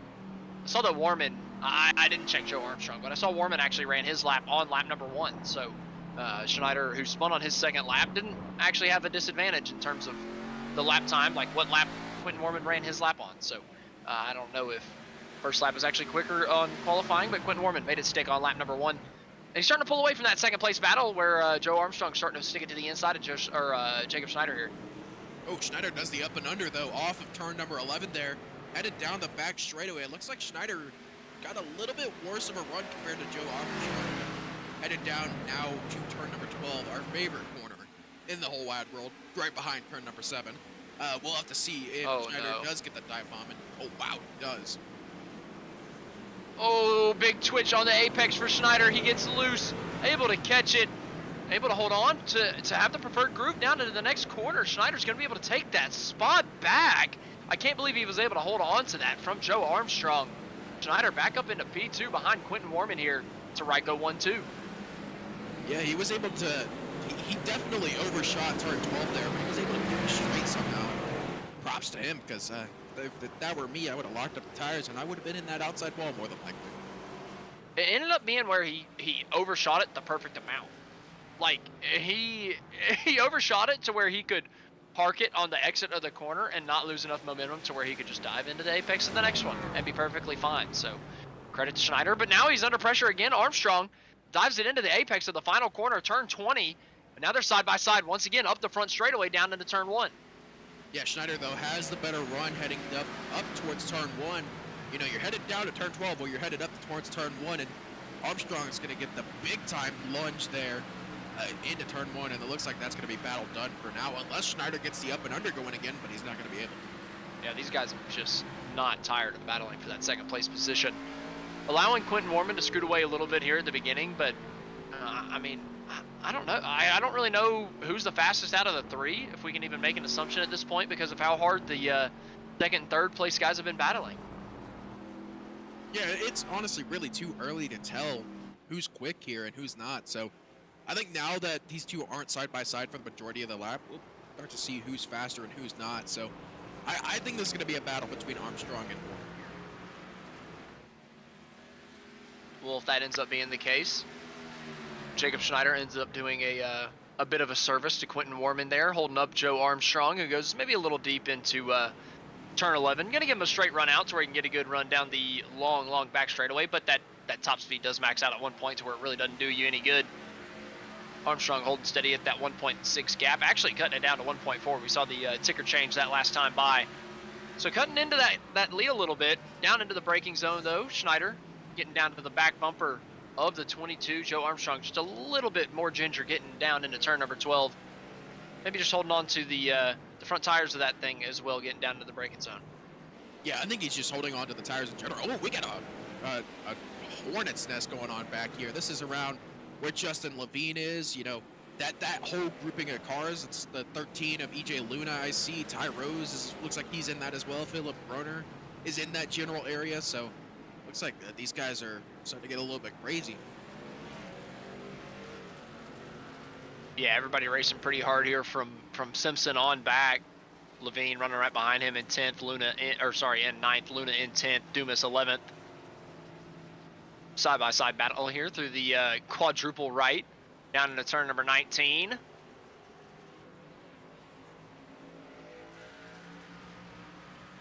Yeah, number 19, of course, that off-camber, really tricky, kind of sort of fast corner. And, you know, if you set it up right, you can set up for an overtake into turn 20. And if not turn 20, then, of course, up into turn 1. It's all about setting up the corners here at Coda. And I really feel like it's all about being on the right side exiting turn 1. Like, if you can position your car to where you are to the right, even with somebody entering turn 2, then you've completed a pass. So really diving down into turn 1 and positioning yourself to be on the outside on exit is really beneficial. And there's a lot of corners here at Coda that are like that. Oh man, the 29, big sketchy moment through the S's. Able to hang on to it, but skating through the grass, still coming back on. That's going to be a little bit of a slowdown penalty, but he kept that car clean. Going to be okay. Yeah, it looks like Warman's starting to pull that gap out just a little bit more. It's gone up from about 1.1 to 1.3 through the S. It's up to 1.7 there. So it looks like Warman's got Joe Armstrong's number through the S's, but Armstrong really starts to pull in. Once you get to about turn 11 on is where I think that's where Joe Armstrong starts to pull his time in. Well, you got to be careful too, because you never really know, is Warman pushing too hard in the early going as well? Is Armstrong pushing too hard in certain sections? Could they wear out those tires, and then coming towards the end of this thing, could one of them really wear them down to the end of their life and really hurt their lap time? So you just got to keep an eye on Quentin Warman, Joe Armstrong, Jacob Schneider, see how they manage those tires, see how they manage the gaps to each other, and can Armstrong run down that gap to Warman? Yeah, it's going to be a really tough test tonight. I mean, you really have to focus on saving the tires throughout the race. And I mean, we touched on this a little bit before we went absolutely hog wild in that A Open race, but... What are you talking about? Yeah, what are we talking about? I don't remember. Anyway, yeah. Saving tires is of utmost importance, especially in this B car. And I mean, that was one of my keys to the race. You got to save the rears, but just in general, you have to save the rear tire, or excuse me, all 4 tires you got to save here, especially at Coda. So I think this is gonna, between this top 3, it's going to be a battle of who can save their tires better. Looking through the field, tell you somebody who I think's struggling. It's the car we saw earlier. Well, as soon as I'm about to talk about him, Jacob Simpson. He's going by Justin Levine, who had just passed him. Now they're actually battling, coming out of the final corner side by side. Levine taking the position back. They're switching it back and forth a couple times. Levine had taken it from Simpson that lap, and then Simpson took it back and then gave it back at the end of the very next corner. Now looking back to the inside of Levine. Didn't think he was going to get there, but he's still looking to the inside into turn number 1. He's going to meet him at the apex. Gonna push him out to the outside. Levine's gonna be on the preferred group though, on the inside, going down into turn number 2. But the 29 was able to have enough overlap going through. Looks like he's gonna have the run down into the S's, but Levine pinches him into the first apex. Still side by side through the S's. Levine's gonna be able to win it out. Gonna be able to take the position. I was gonna say, I feel like one guy that I think is struggling is Jacob Simpson. And while that looked promising and that looked good from him, because it looks like he's finally got the 4 tires back under him after that off-road excursion that we saw last time around, I feel like it's actually hurt him in the long run though, because he's given up some time. He's brought 2 more drivers back into the fray for this 8th place position. If I'm happy that it looks like he's got his, like I said, his tires under him again. It looks like he's in races. He's diving inside of Levine, who has problems on the brakes. Getting down to turn number 11, and then they make contact, getting back on the straightaway. Levine looked like he had a run to get back to the inside of Simpson, but accidentally tapped the back bumper of the 29 and sent Simpson away. So as soon as I'm saying about it, or as soon as I'm talking about it being a negative for him, he takes up a position and gains a little bit of ground on everybody else. Yeah, this is a battle that's gonna be heated as Simpson goes deep once again, allows Levine to catch up a little bit of time there, but like I said, this is going to be a battle. Right here is going to be our battle. This is going to be the battle we're going to be watching all night. I can almost guarantee it at this point. This battle is great, man. Look at Levine diving to the inside. Yeah, Levine taking a huge sin. He's taking that 29 car to Sin City right there. He doesn't have the right groove though, so he's going to try to arc it. Gets a little loose though. That might hurt him through the exit. I can see what he was going for. He's going for this cutback angle, but he got a little loose on the entry. Simpson, a little loose on exit. Levine able to maybe dive to 19, not quite. Just into the back bumper of Simpson. Trying to bully him out of the lane, not quite able to do it. Down into 20, still single file. Levine not able to poke his nose down to the inside. Now they're under fire from Justin Dumas and Matt Kocher.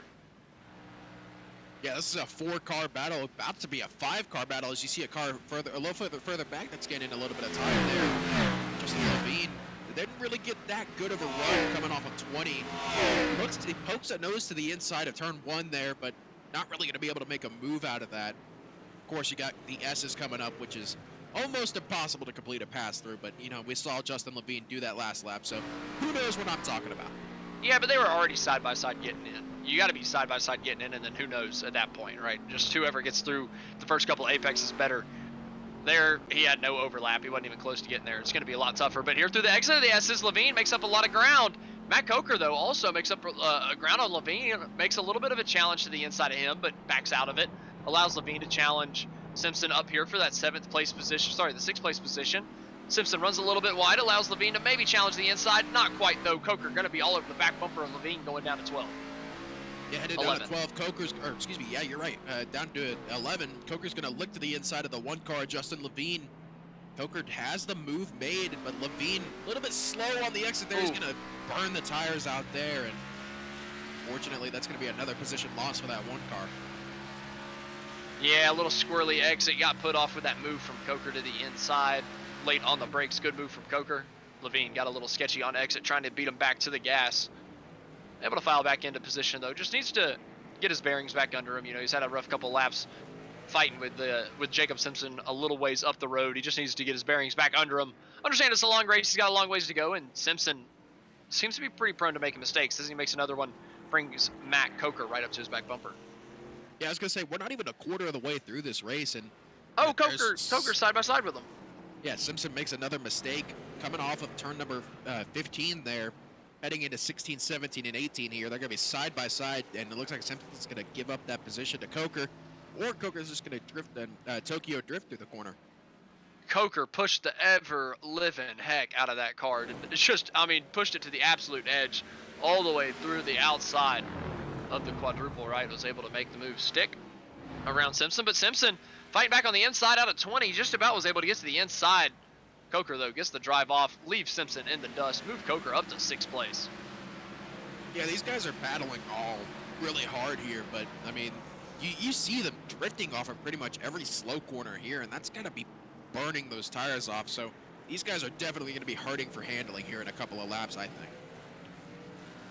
Kocher, by the way, has come from 20th place, and he is running in 6th. I mean, he has come from the very, very back of the pack, and is running up in the 6th place position on lap number 6. Very, very impressive work here from Matt Kocher.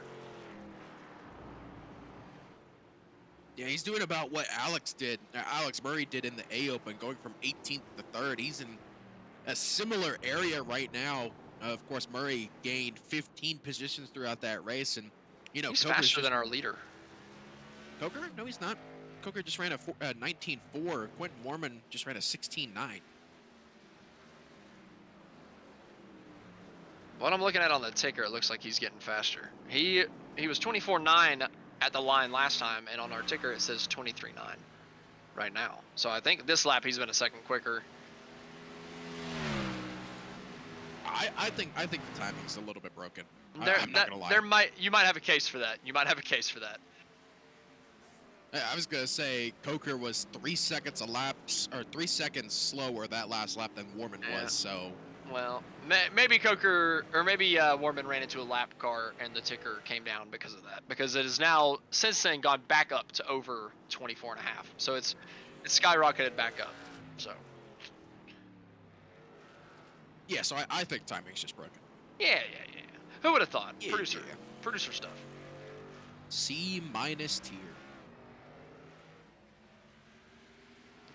We should just create a new tier for him. It's in between D+ and C-. We'll call it Darby tier. Darby tier. That's good. I like that. Darby tier. Quentin Warman not having a Darby tier race so far. looking pretty A+, looking about the same as Sean Conklin from last race. Not pulling out too big of a gap, though, only 1.6 over Joe Armstrong. Last time around, it was 1.3 at the line. That's what I'm going to pay more attention to because the ticker keeps changing. At the line last time around, it was 1.3 to Joe Armstrong, 3.5 to Jacob Schneider, 7.9 to Dylan Murcott, and 20.1 to Philip Groner. So 5th place on back has really fallen off the race lead. Everybody from 1st to 4th, though, relatively close, within 10 seconds. Jacob Schneider only 3.5 back in 3rd. We're going to take this opportunity to take our first commercial break of the evening. Stick around. We've got more racing action coming your way on the other side.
Racing isn't easy, but experiencing it is.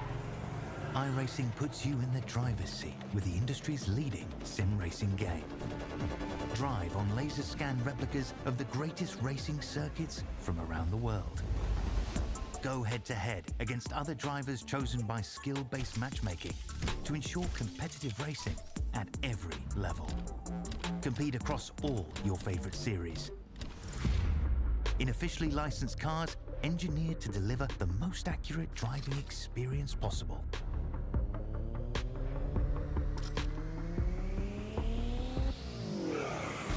Join a race or host your own with players from across the globe. Race against the computer or in a league with friends. Feel the thrill behind the wheel. Visit iRacing.com.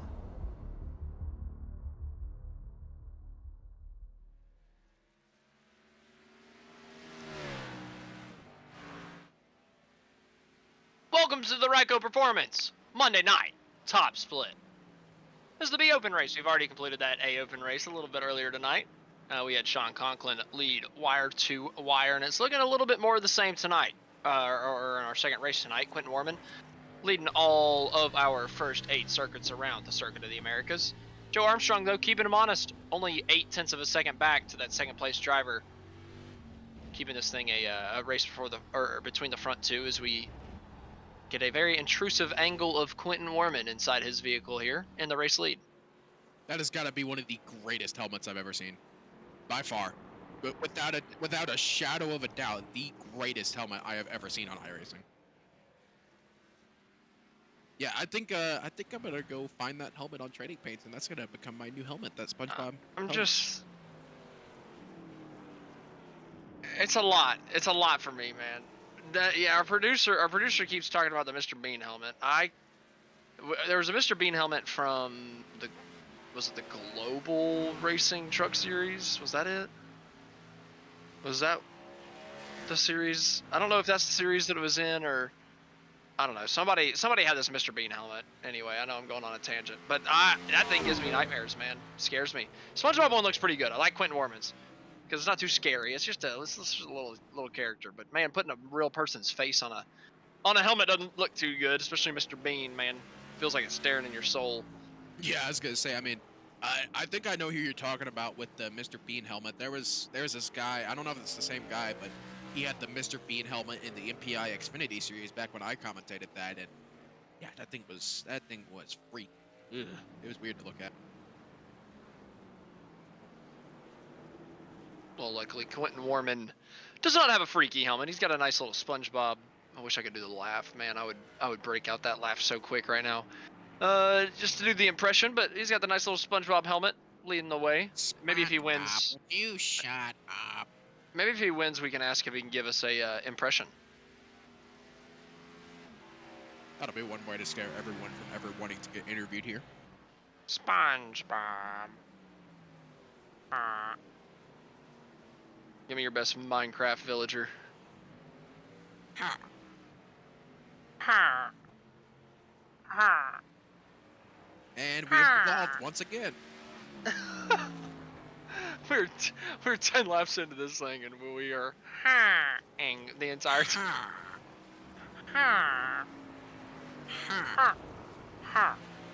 You know what? That should be our April Fool's prank. We should just commentate the entire race in a Minecraft. I like that. Device. I like that. I like that. That's But a you just pretty gave good it away. idea. You just said it on live. Yeah, but who do you think's gonna remember that?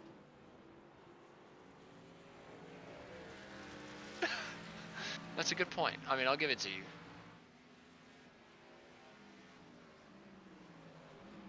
That would be pretty funny though. Just like use that. Dude, we really devolve on the road courses. I don't know.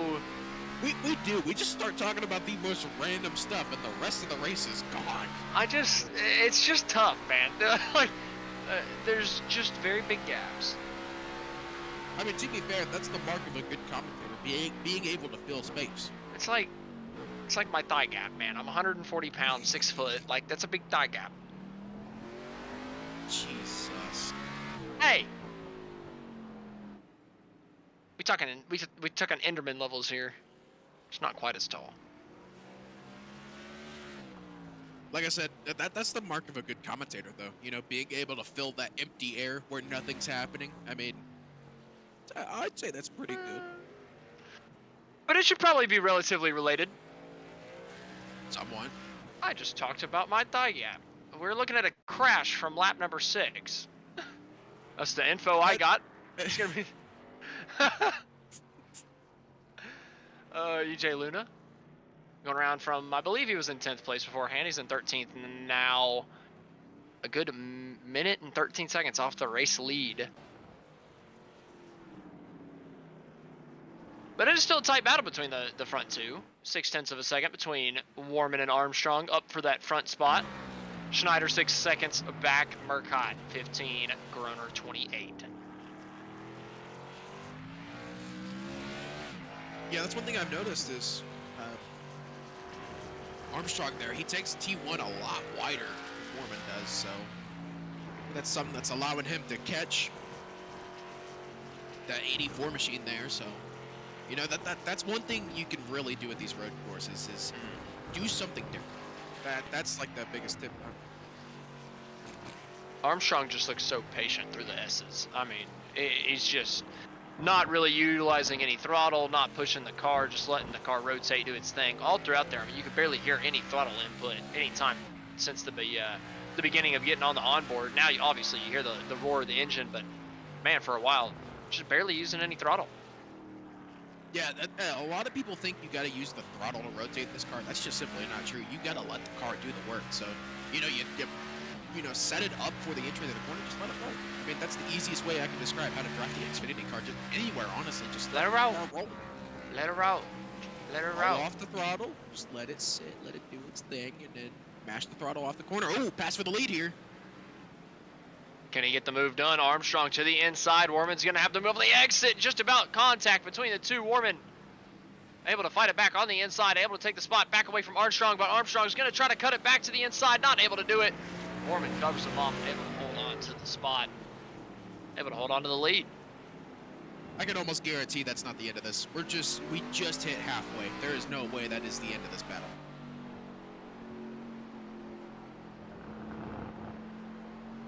Coming through the triple right-hander here. Mormon has a little bit better of a run compared to Armstrong, but Armstrong seems to be a lot better through 19 and 20 here. I mean, look how much time he's gaining mid-corner. Mormon pulls back a little bit on the exit, but I think Armstrong's the faster driver right now.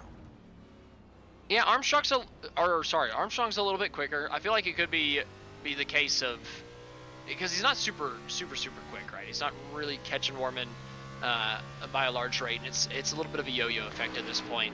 I feel like we're seeing they're relatively even, but Armstrong has a little bit of a breaking point in front, and Warman's the guy in front making the mistakes. He doesn't have anything to look at as we see Armstrong get all over the back bumper coming out of turn number 1. But I feel like we'll see Armstrong, even if he makes the pass, he could start making some mistakes out front. I've seen it time and time again. Somebody makes a pass like this, and then they get out front and don't have anybody to kind of judge their line off of or judge their braking points, and they start making mistakes. So I wouldn't be surprised if that 22 gets by Quentin Warman, and then maybe we see the lead interchange a couple times. Yeah, that could be something that we see happen, and I mean, that's definitely a big-time factor when it comes to these, two-car battles at these road courses is, I mean, I've had this happen to me personally before. I mean, I'm sitting behind someone, for 20, 25 laps throughout a run. I mean, this is a big-time thing in road courses. You're sitting behind someone, judging their line, seeing what they're doing differently. You start to pick up on those things, and as soon as you get past them, because you're faster, you get past them and immediately make a mistake because you don't have anyone to judge off of based on where you are. So, definitely a big thing that could happen in road courses. Yeah, and to your point, it's just the monotony of being stuck in their tire track, lap after lap after lap after lap. And Armstrong has been stuck right behind Warman now within a second and a half since the beginning of this race, just seeing exactly what Warman does. He knows exactly where he brakes in every single corner, exactly how he turns in. So as soon as he gets clear of Warman, if he does, he very well could lend himself or tend to make mistakes himself. So we'll just have to wait and see. Still have plenty of time left in this thing, coming on 10 laps to go. At most racetracks, you would think, oh, we've got about 3, 4, 5 minutes of racing left. But no, we've got about 21, 22 minutes of racing left to go at the circuit of the Americas, with Quentin Warman leading the way. Yeah, that's another thing I wanted to get at is, 10 laps here, way different than 10 laps literally anywhere else, as you mentioned. So that also goes into the endurance aspect of these races. I mean, even though this race is only going to be about 45 minutes long compared to about an hour, you would say anywhere else, this track, like I said earlier in the A Open race, is one of the toughest tracks on the NASCAR schedule, purely because of how physical it is. So, yeah, it's we see definitely somebody an get endurance loose, get off aspect. the corner. Oh man, I can't quite tell who this is. That's Coker. Oh man, Coker having big issues now, having bigger internet issues. Waiting on him to come back, seeing if he does. That's Not gonna be sure on Matt. Nope, there he is. Nope, that's not him. I'm looking at Matt on my end, and he's still gone. So I think that might be it for Matt Coker, who was running in the 6th place position. He was running down Philip Groner. Coker had started for the lead in the S's. Joe Armstrong looked to the inside of the 84 Warman.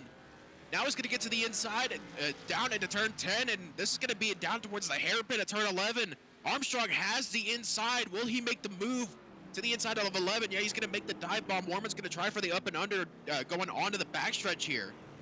Can Warman get back onto the throttle, though, in a good enough time? He gets through the gears a little bit better. Doesn't quite make it. He gets all the way down to the inside. Just able to get to the inside of Joe Armstrong for the race lead. He just gave it up. Now Armstrong back on the back straightaway. Warman back to the inside, down into turn number 12. Heavy, hard, down on the brakes. Down into the apex. Quentin Warman turns in. Hits that apex back onto the right side of the racetrack. He's going to take the race lead back. Quentin Warman almost like he never left.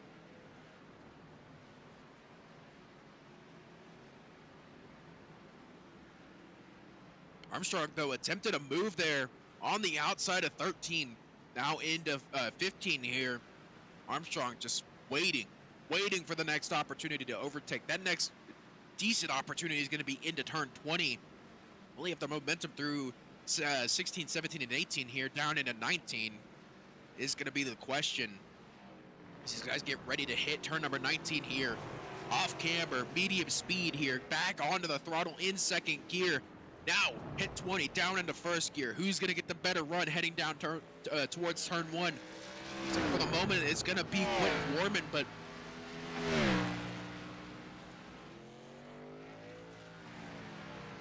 Armstrong might be close enough to make a dive, but I think he's going to think better of it going down into turn number 1.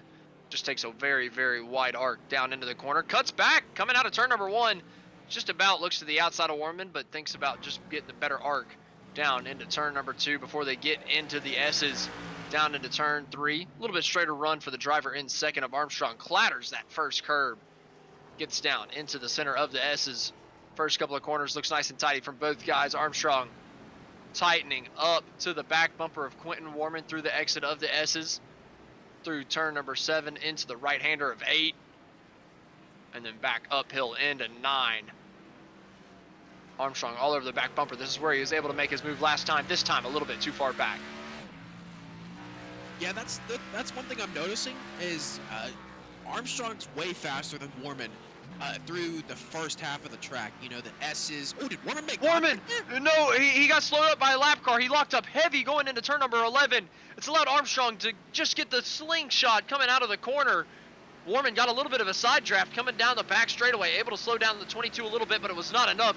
Quentin Warman ducks back into the slipstream, trying to get enough to outbreak the 22 down into turn number 12. He does it on the outside, but I don't think it's going to be enough. The 22 able to hold the apex, able to take the spot. Joe Armstrong back up into the race lead. Yeah, but here comes Warman with another dive bomb down into 13. That's going to get a little bit tight, but Warman keeps the move going. Joe Armstrong now having to defend down towards turn 15. Through that little kink of turn 14 and down to the apex of turn 15. Warman's going to do the up and under. Now towards turn 16, 17, and 18, the triple right-hander here. Warman thought about going to the inside there, but he didn't have the space or the momentum there over the 22 of Joe Armstrong. Now down towards turn 19. This is going to be a make or break corner for the 84 of Armstrong, or excuse me, of Warman if he wants to lead every lap of this race. They get through 19 cleanly. Now down towards turn 20. Warman's going to look to the inside, not going to make the move into 20. It looks like Armstrong's going to lead a lap tonight. You can see how much ground the 84 is making up on entry, trying to do it all under braking, but look at the 22 on the throttle, getting through the gears, able to stretch that gap out, coming down the front straightaway, able to lead that lap. Joe Armstrong in the race lead. Oh, but Quentin Warman dives it down into turn number 1. Just about contact between the two coming out of the exit of the corner. The 22 looks to have the better position and getting down into turn number 2. He's going to clear him back, but that was a nervy moment for the race leader. Now into the S's, turn 3, turn 4 here. Looks like Armstrong has a little bit better of a line through 5 and down into 6. Yeah, it just looks like that these two are trading blows when it comes to who's faster where on the track. Through turn 7, looks like everyone's going to get through nice and clean. Warman, though, a little bit slow through 7, up into 8. Armstrong seems to have a little bit of a gap here, a little bit more momentum than the 84 of Warman. Through turn number 8 and down into the kink in number 9 and towards the hairpin of number, or excuse me, that was turn 10, the kink was, and now down to the hairpin of 11. Looks like we're going to go to a replay here, but keep one eye on this replay. Jumps loose to a spin. Hey, they're side by side on the back straightaway now. He saved it, but they're side by side down the back straightaway. Just crazy nervy moment. Everybody, all the race leaders are making mistakes. This is exactly what I told you, by the way. I said they were going to make mistakes as soon as they get to the race lead, swapping the lead back and forth, and that's exactly what they've done. Now side by side again, down into turn number 12. Quentin Warman takes the apex. Can he clear the 22? Armstrong keeps his nose in there. He's going to be able to keep that positioning down to the inside. Outbreak Quentin Warman into the corner, able to edge him out to the outside, able to take the race lead. Oh, that's going to get tight. A little bit of contact between Warman and Armstrong. Armstrong going to go deep into the corner. That's going to allow Warman to get clear for a moment off of turn number 15. Here comes Armstrong, though, over towards turn number 16.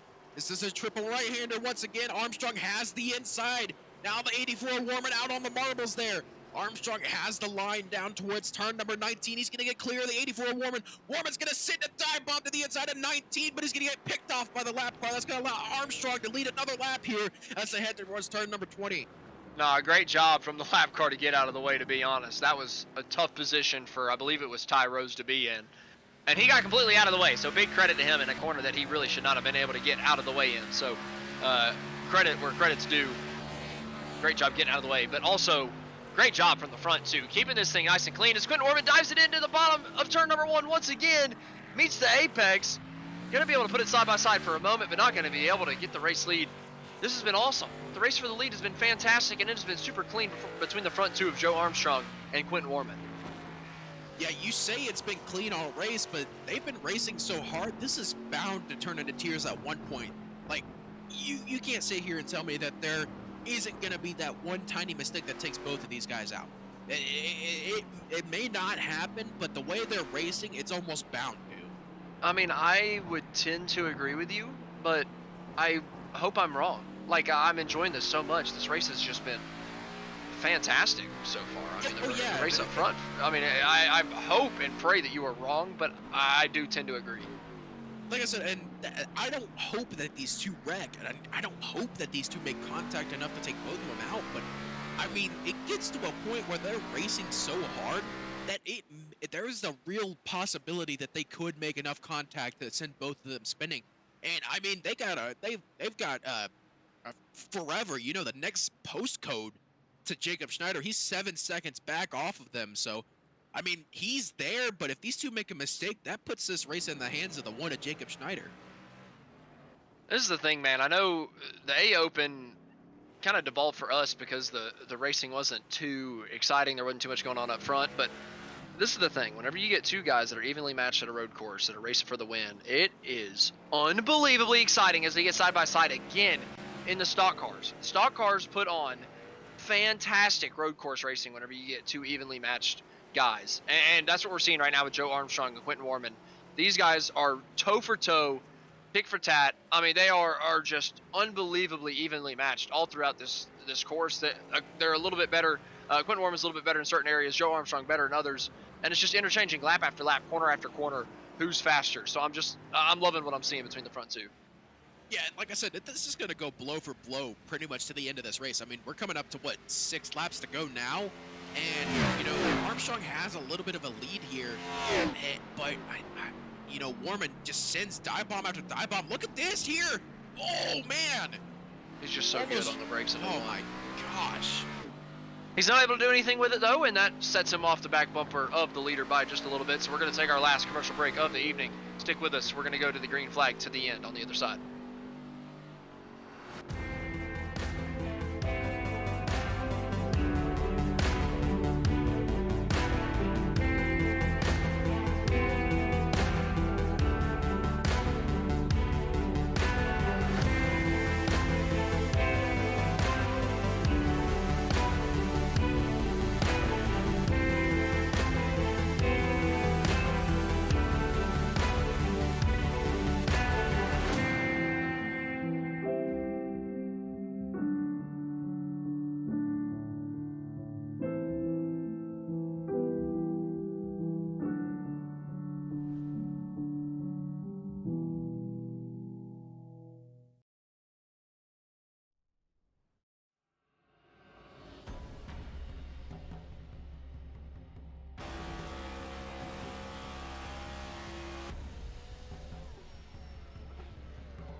Racing isn't easy, but experiencing it is. iRacing puts you in the driver's seat with the industry's leading sim racing game. Drive on laser scan replicas of the greatest racing circuits from around the world. Go head-to-head against other drivers chosen by skill-based matchmaking to ensure competitive racing at every level. Compete across all your favorite series. In officially licensed cars, engineered to deliver the most accurate driving experience possible.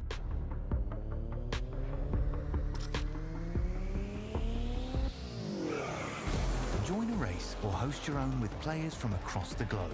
Race against the computer or in a league with friends. Feel the thrill behind the wheel. Visit iRacing.com.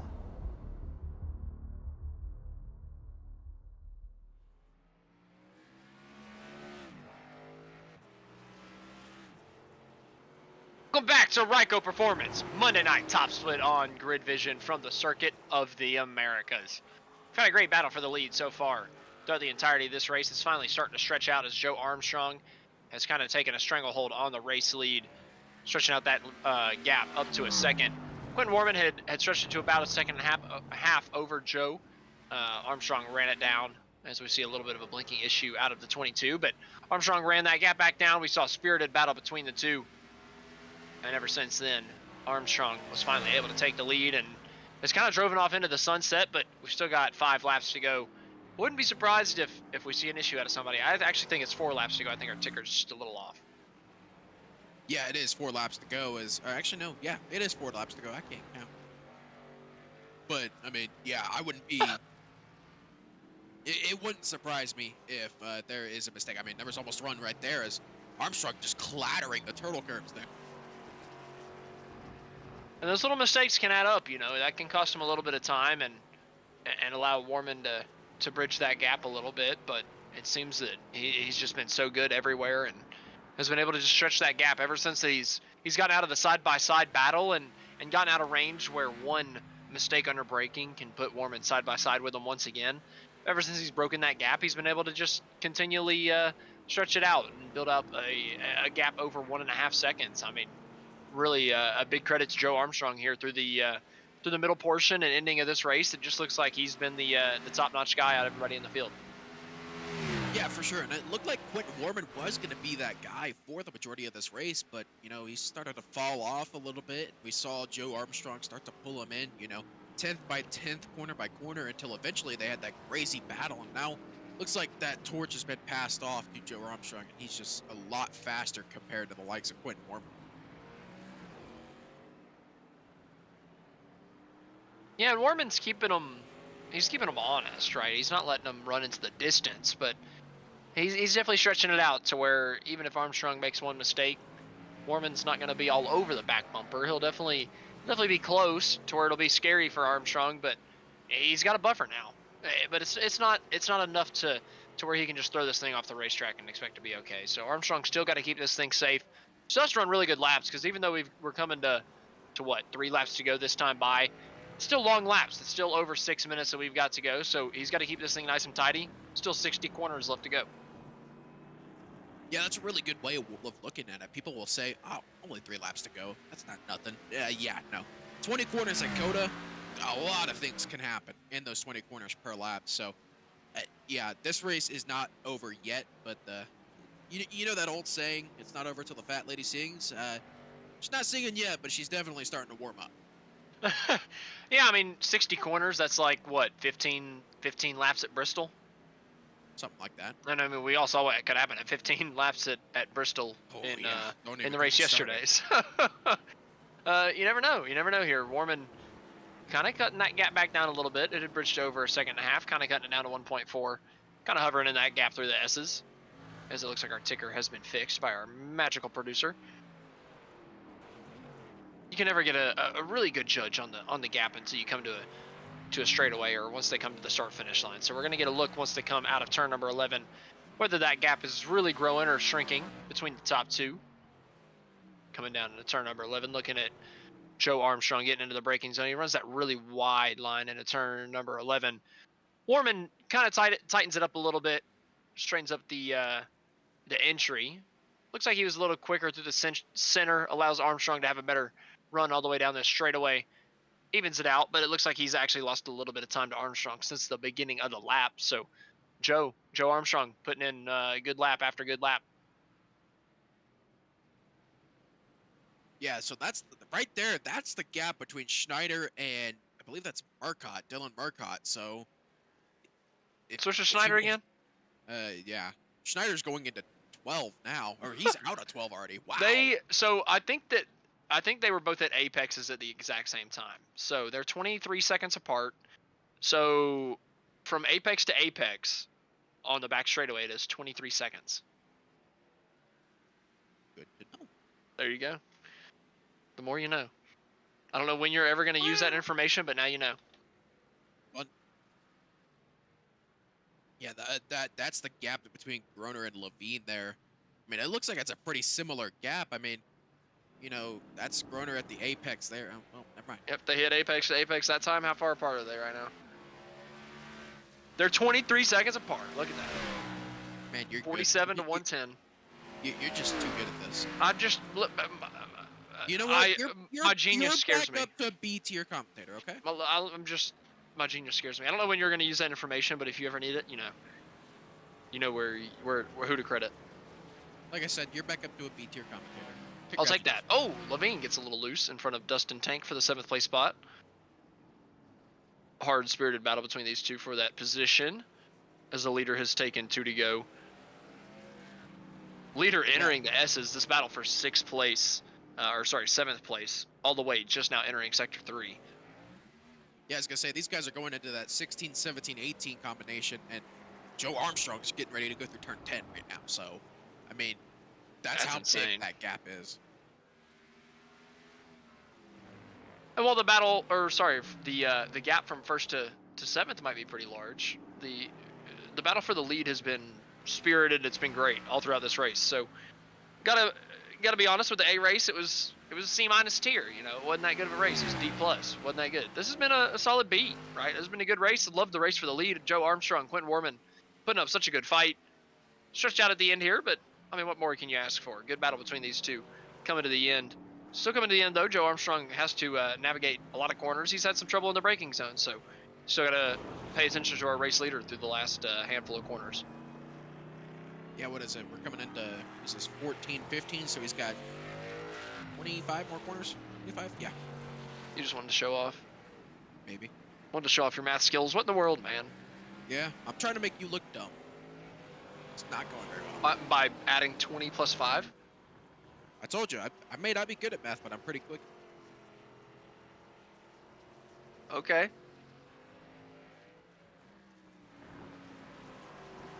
You leave me speechless, Nick. That was interesting. That was an interesting laugh and response. I don't really, I mean, okay. Like I said, I'm quick at the math. You know, 317 times 345 is definitely 4,516. Probably wasn't quick at least. Our leader just took the white flag that looked suspiciously a lot like a checkered flag for whatever reason. What is this, Canada 2019? Man. You know. I do know. How dumb. How could they let her do that? I think it was 2019. Was it 2019? I think so. Oh yeah, that's right. We could also use the Daytona 24 from this year because they put the checkered flag out a whole lap too early. Oh yeah, the Rolex. Yeah, that was pretty bad. There's been some pretty bad mishaps this year. I mean, heck, you could pretty big blunders. You could even say the Daytona 500 this year they ended it a lap early. Wait, they did? I mean, with the caution coming to the white. Oh yeah. They could have thrown that earlier, man, and given us the green white checkered, but. Yeah, but you know, a Hendrick car was leading, so you know they got to get Hendrick his win. You know. I mean, maybe that's the case. I was there, so I was a little upset. But then I was also at Atlanta the next week, so then I was happy. Yeah, because that was an insane finish. That was a banger. That was a wild race. As NASCAR fans, we've been pretty blessed this year. I gotta be honest. Oh yeah, That- like all even the races Phoenix have been race? good. Yeah, even the Phoenix race was good by Phoenix standards. Yeah, may not have been good anywhere else, but ooh, yeah, they got close. Yeah, we were thinking this thing's over, and we almost had our race leader get taken out by a lap car, EJ Luna there. The 11th place car, EJ, rebounded from an earlier spin. On the final lap, though, Joe Armstrong lost touch with the race leader just a little bit on the early going. Fell a second and a half back. Lost second place to Jacob Schneider off the jump. Was able to recover up to second place. Able to climb that gap back down from a second and a half back down to the back bumper of that race leader of Quentin Warman. They swapped the lead back multiple times. And then finally, Joe Armstrong was able to cement his hold on the race lead as we see EJ Luna spin in the background. Joe Armstrong's going to come across to win the B Open. Ryco Performance Monday night race. I had a big brain fart there as I was thinking of EJ Luna spinning out in the back of my mind. I could tell. That was the fakest laugh I've ever heard.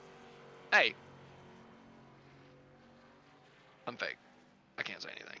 Maybe I'm fake. Maybe I'm fake. Yeah. You are. It's going to be the maybe the longest last lap of all time as we wait for everybody to finish and wait for our top 3 finishers to hopefully join us in the Discord, if we can get any of them. If any of them are watching, please come down to the Discord as we wait for our final few finishers to come through. One last kind of close battle on the racetrack between Tank and Levine.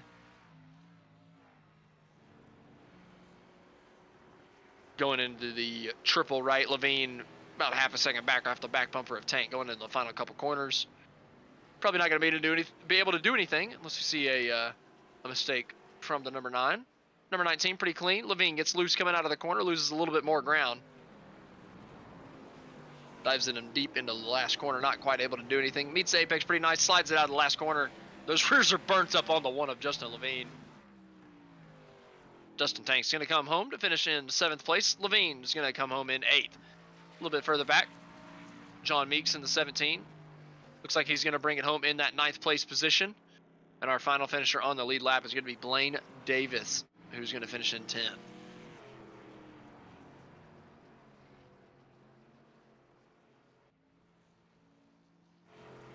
It really does take a long time to finish a road course race here. I'm sitting here like, I'm sitting here watching like, okay, what's next? We're gonna be done at some point. I believe it. I believe that we will win. I believe that we will win. And here comes John Meeks off of the last corner. He's gonna finish 9th position. And finally, last but not least, we've got the 10th place finisher of Blaine Davis coming across the start finish line. He's going to end it up. Actually, no, he's not. We got the 19. He's a couple laps down. But he's going to bring it through. Scott Drexler in the 16th place position, I believe, is going to be the last finisher. I think that's going to close it out for us. And I'm looking through our Discord, and I don't see any of our top 3. Oh, Quentin Warman has just popped in for 2nd place finisher. So we might pull him in. Actually, we've got 2 of them. So we are going to run through our results, and then we're going to talk to a couple of our top finishers.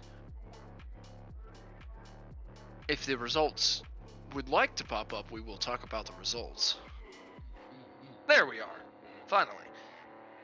Joe Armstrong. In the last 10 laps there, able to fight with Quentin Warman, able to take the race lead, able to win the race. Great run there from Joe, bringing home the top step of the podium. Quentin Warman, Jacob Schneider completing that podium. Dylan Murcott in 4th, Justin Dumas in 5th, Philip Groner in 6th, Dustin Tank in 7th, Justin Levine in 8th, John Meeks in 9th, and Blaine Davis in 10th.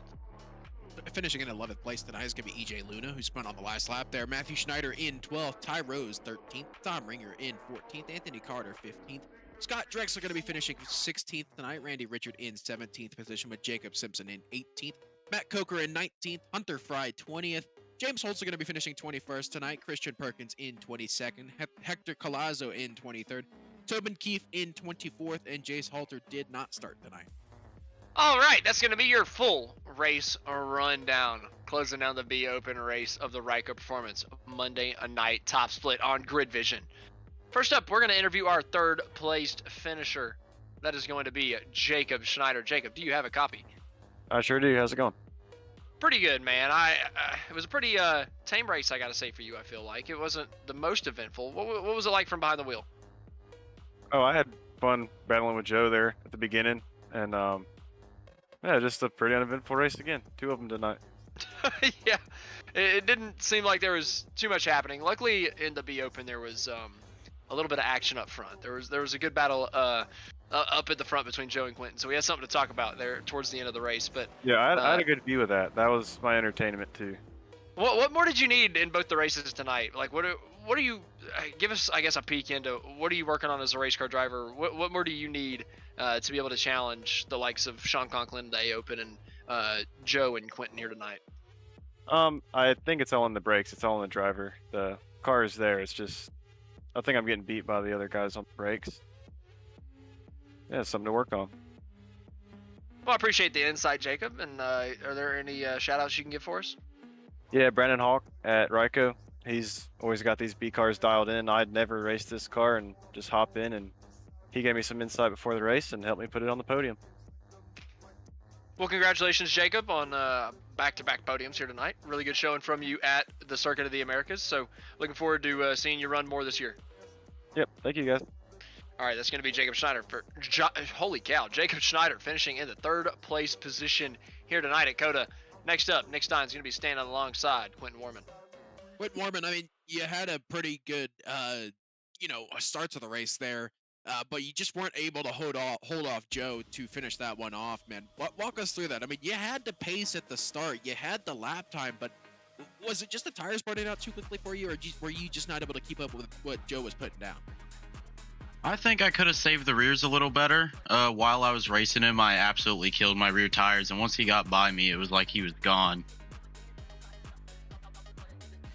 Yeah, that tends to happen at Circuit of the Americas, and I mean, it's a tough race, especially in the Xfinity car.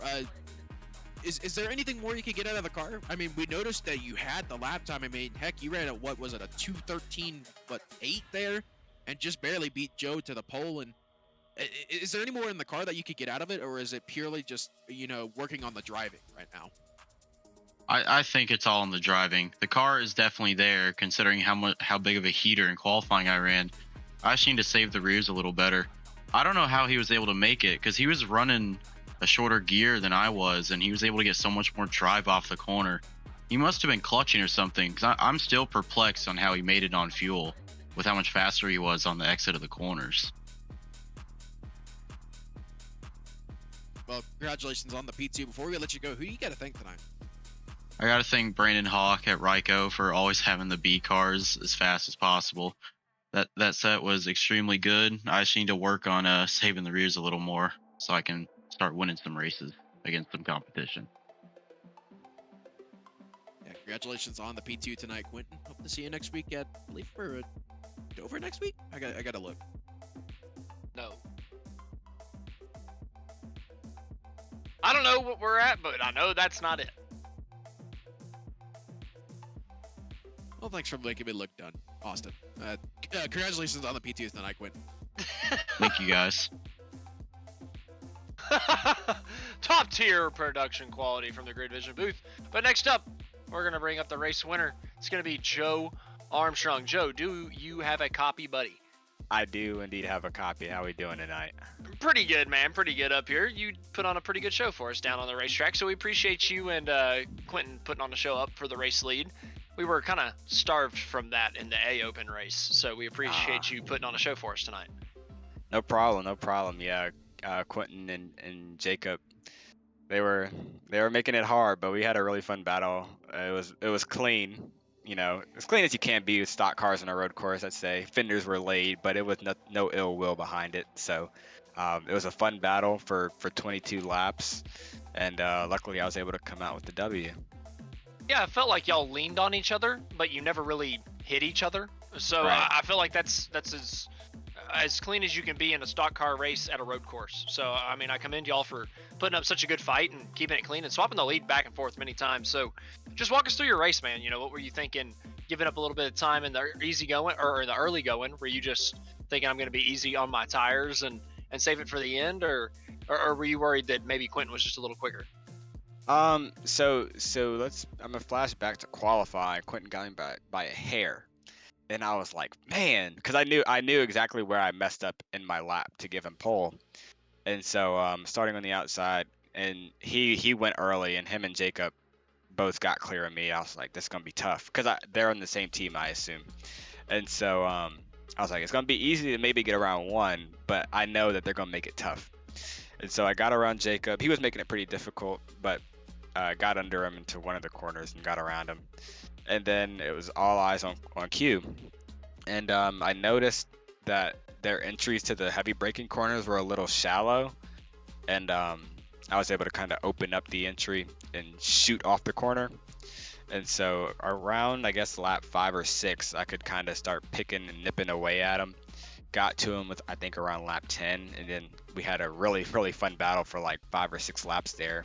I got around him, then I made a mistake and allowed him to get back inside of me or side by side with me. And luckily, I guess around maybe lap 18 or 19, I was able to get a far enough gap to where I could start running my own line again, or the line that I was running before. And we were able to just drive away. So thanks to the guys at Outlier Speedco and Express Esports for giving me a nice little hot rod tonight. And hopefully this isn't the last time I'm in victory lane this week. Well, Joe, congratulations on bringing home the victory tonight in the Monday Night B Open for Ryco Performance. Or is there any shout-outs you can give here at the end of it? Shout out, like I said, shout out to Outlier Speedco and Express Esports for giving me a hot rod. Shout out to Johnny Avila for setting us up, and Cody Porter as well. Shout out to you guys for obviously putting on this broadcast, and shout out to all the people that are tuned in. Hope we gave y'all a show, and y'all have a nice night. Well, congratulations on the victory, Joe, and looking forward to maybe talking to you again more this season. No problem. Yeah, y'all have a nice night. Appreciate it, man. You too. All right. All right, that was our race winner, Joe Armstrong. And that's going to close out our Ryco Performance, a Monday night top split action, or a doubleheader here tonight. Like in getting back to our normal action of getting the doubleheaders in.